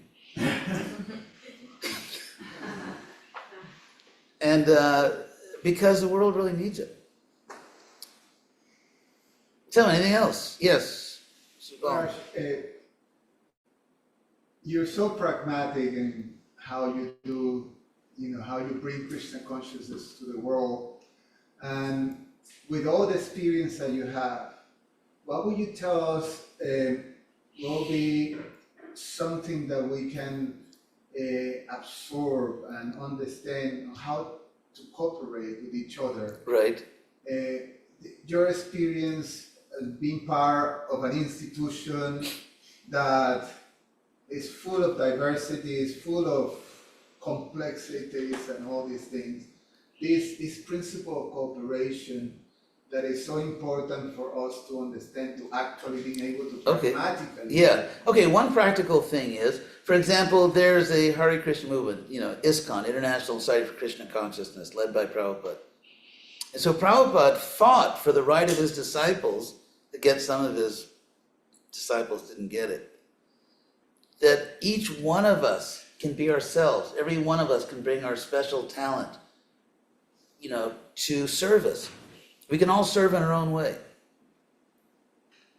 And so another point he brought, which actually his predecessors, not his guru who understood it, but so many people, his contemporaries, I should say, didn't understand. And that is the need to bite the bullet and work as a group. The need to really, for example, Krishnadas and Janapriya have done this wonderful program here. And yet, any one of us, if we're just like, lone wolves, how far are we going to get? I always give this example that recently Pope Francis passed away. By the way, he offered respects to Prabhupada, and he had a lot of prasadam because he had good friends in Argentina that were Hare Krishnas. So then I was the Chicago Pope. But what's interesting is that the whole world knows that one Pope passed away and now there's a new Pope. The whole world knows that. Do you know the last time that, say, the head of the Methodist Church passed away? Does anyone here know that? Or the Episcopalian Church? Or the Southern Baptist Convention? Or, no one knows it. I mean, just a certain percentage of the people in that church know it. And why? Because in unity there's strength. E pluribus, it's on the dollar, so it must be true. That, and the strength comes, we have to be a team. Saving planet Earth is a team sport. None of us is going to make a difference. None of us is going to make a dent if we're just all about ourselves and our cockeyed ideas. If we work as a team, and of course working as a team, the price you pay is you can't be an egomaniac. You can't always be right. Sometimes, or maybe sometimes you are right, but you have to, okay, we'll do it that way, even though you know it's not the best way. and then you work to change it. So I mean, the first and only thing I ever joined in my life was ISKCON. I wasn't a joiner, and I joined it just because I thought it was, I had an ethical duty because I knew it was true. And so,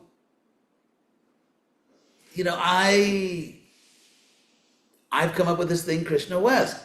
And all these ultra conservatives in ISKCON, they were just, to use the old expression, they were just, having a cow. I mean, they couldn't believe it because they mistook superficial surface things for essential spiritual practices, like dressing a certain way or a certain style of music.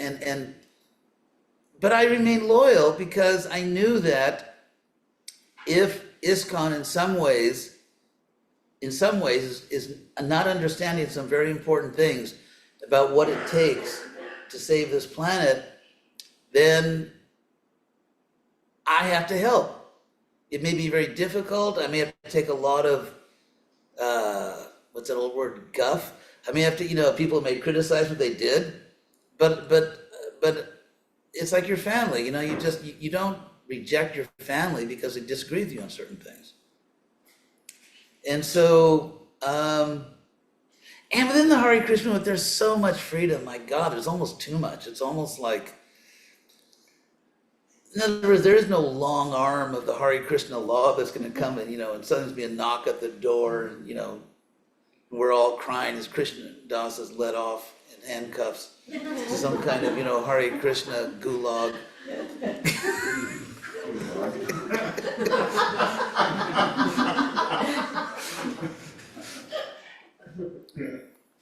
We have all the freedom we need. Within this institution, we have all the freedom we need to do everything we need to do. And that's the fact.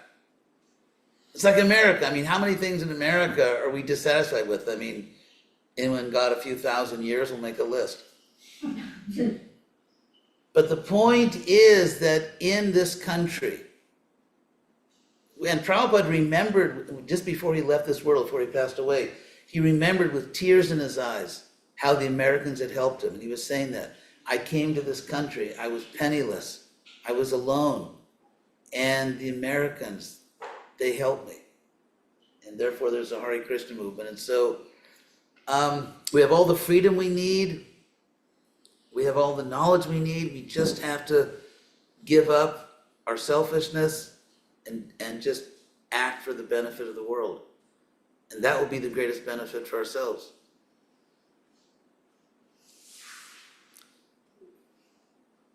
So, maybe stop here. So, anything else? If not, thank you all very much. I mean, when you get to be my age, a few hundred years from now, you'll see that the greatest comfort, the greatest encouragement is to see young, intelligent people sort of carrying the torch. To know that, when you leave this world, there are good, intelligent, sincere people that will keep the flame burning. So I'm actually very grateful to all of you, and it's a great pleasure for me just to meet you and to spend time with you, because it's, nothing can make me happier. So, thank you very much.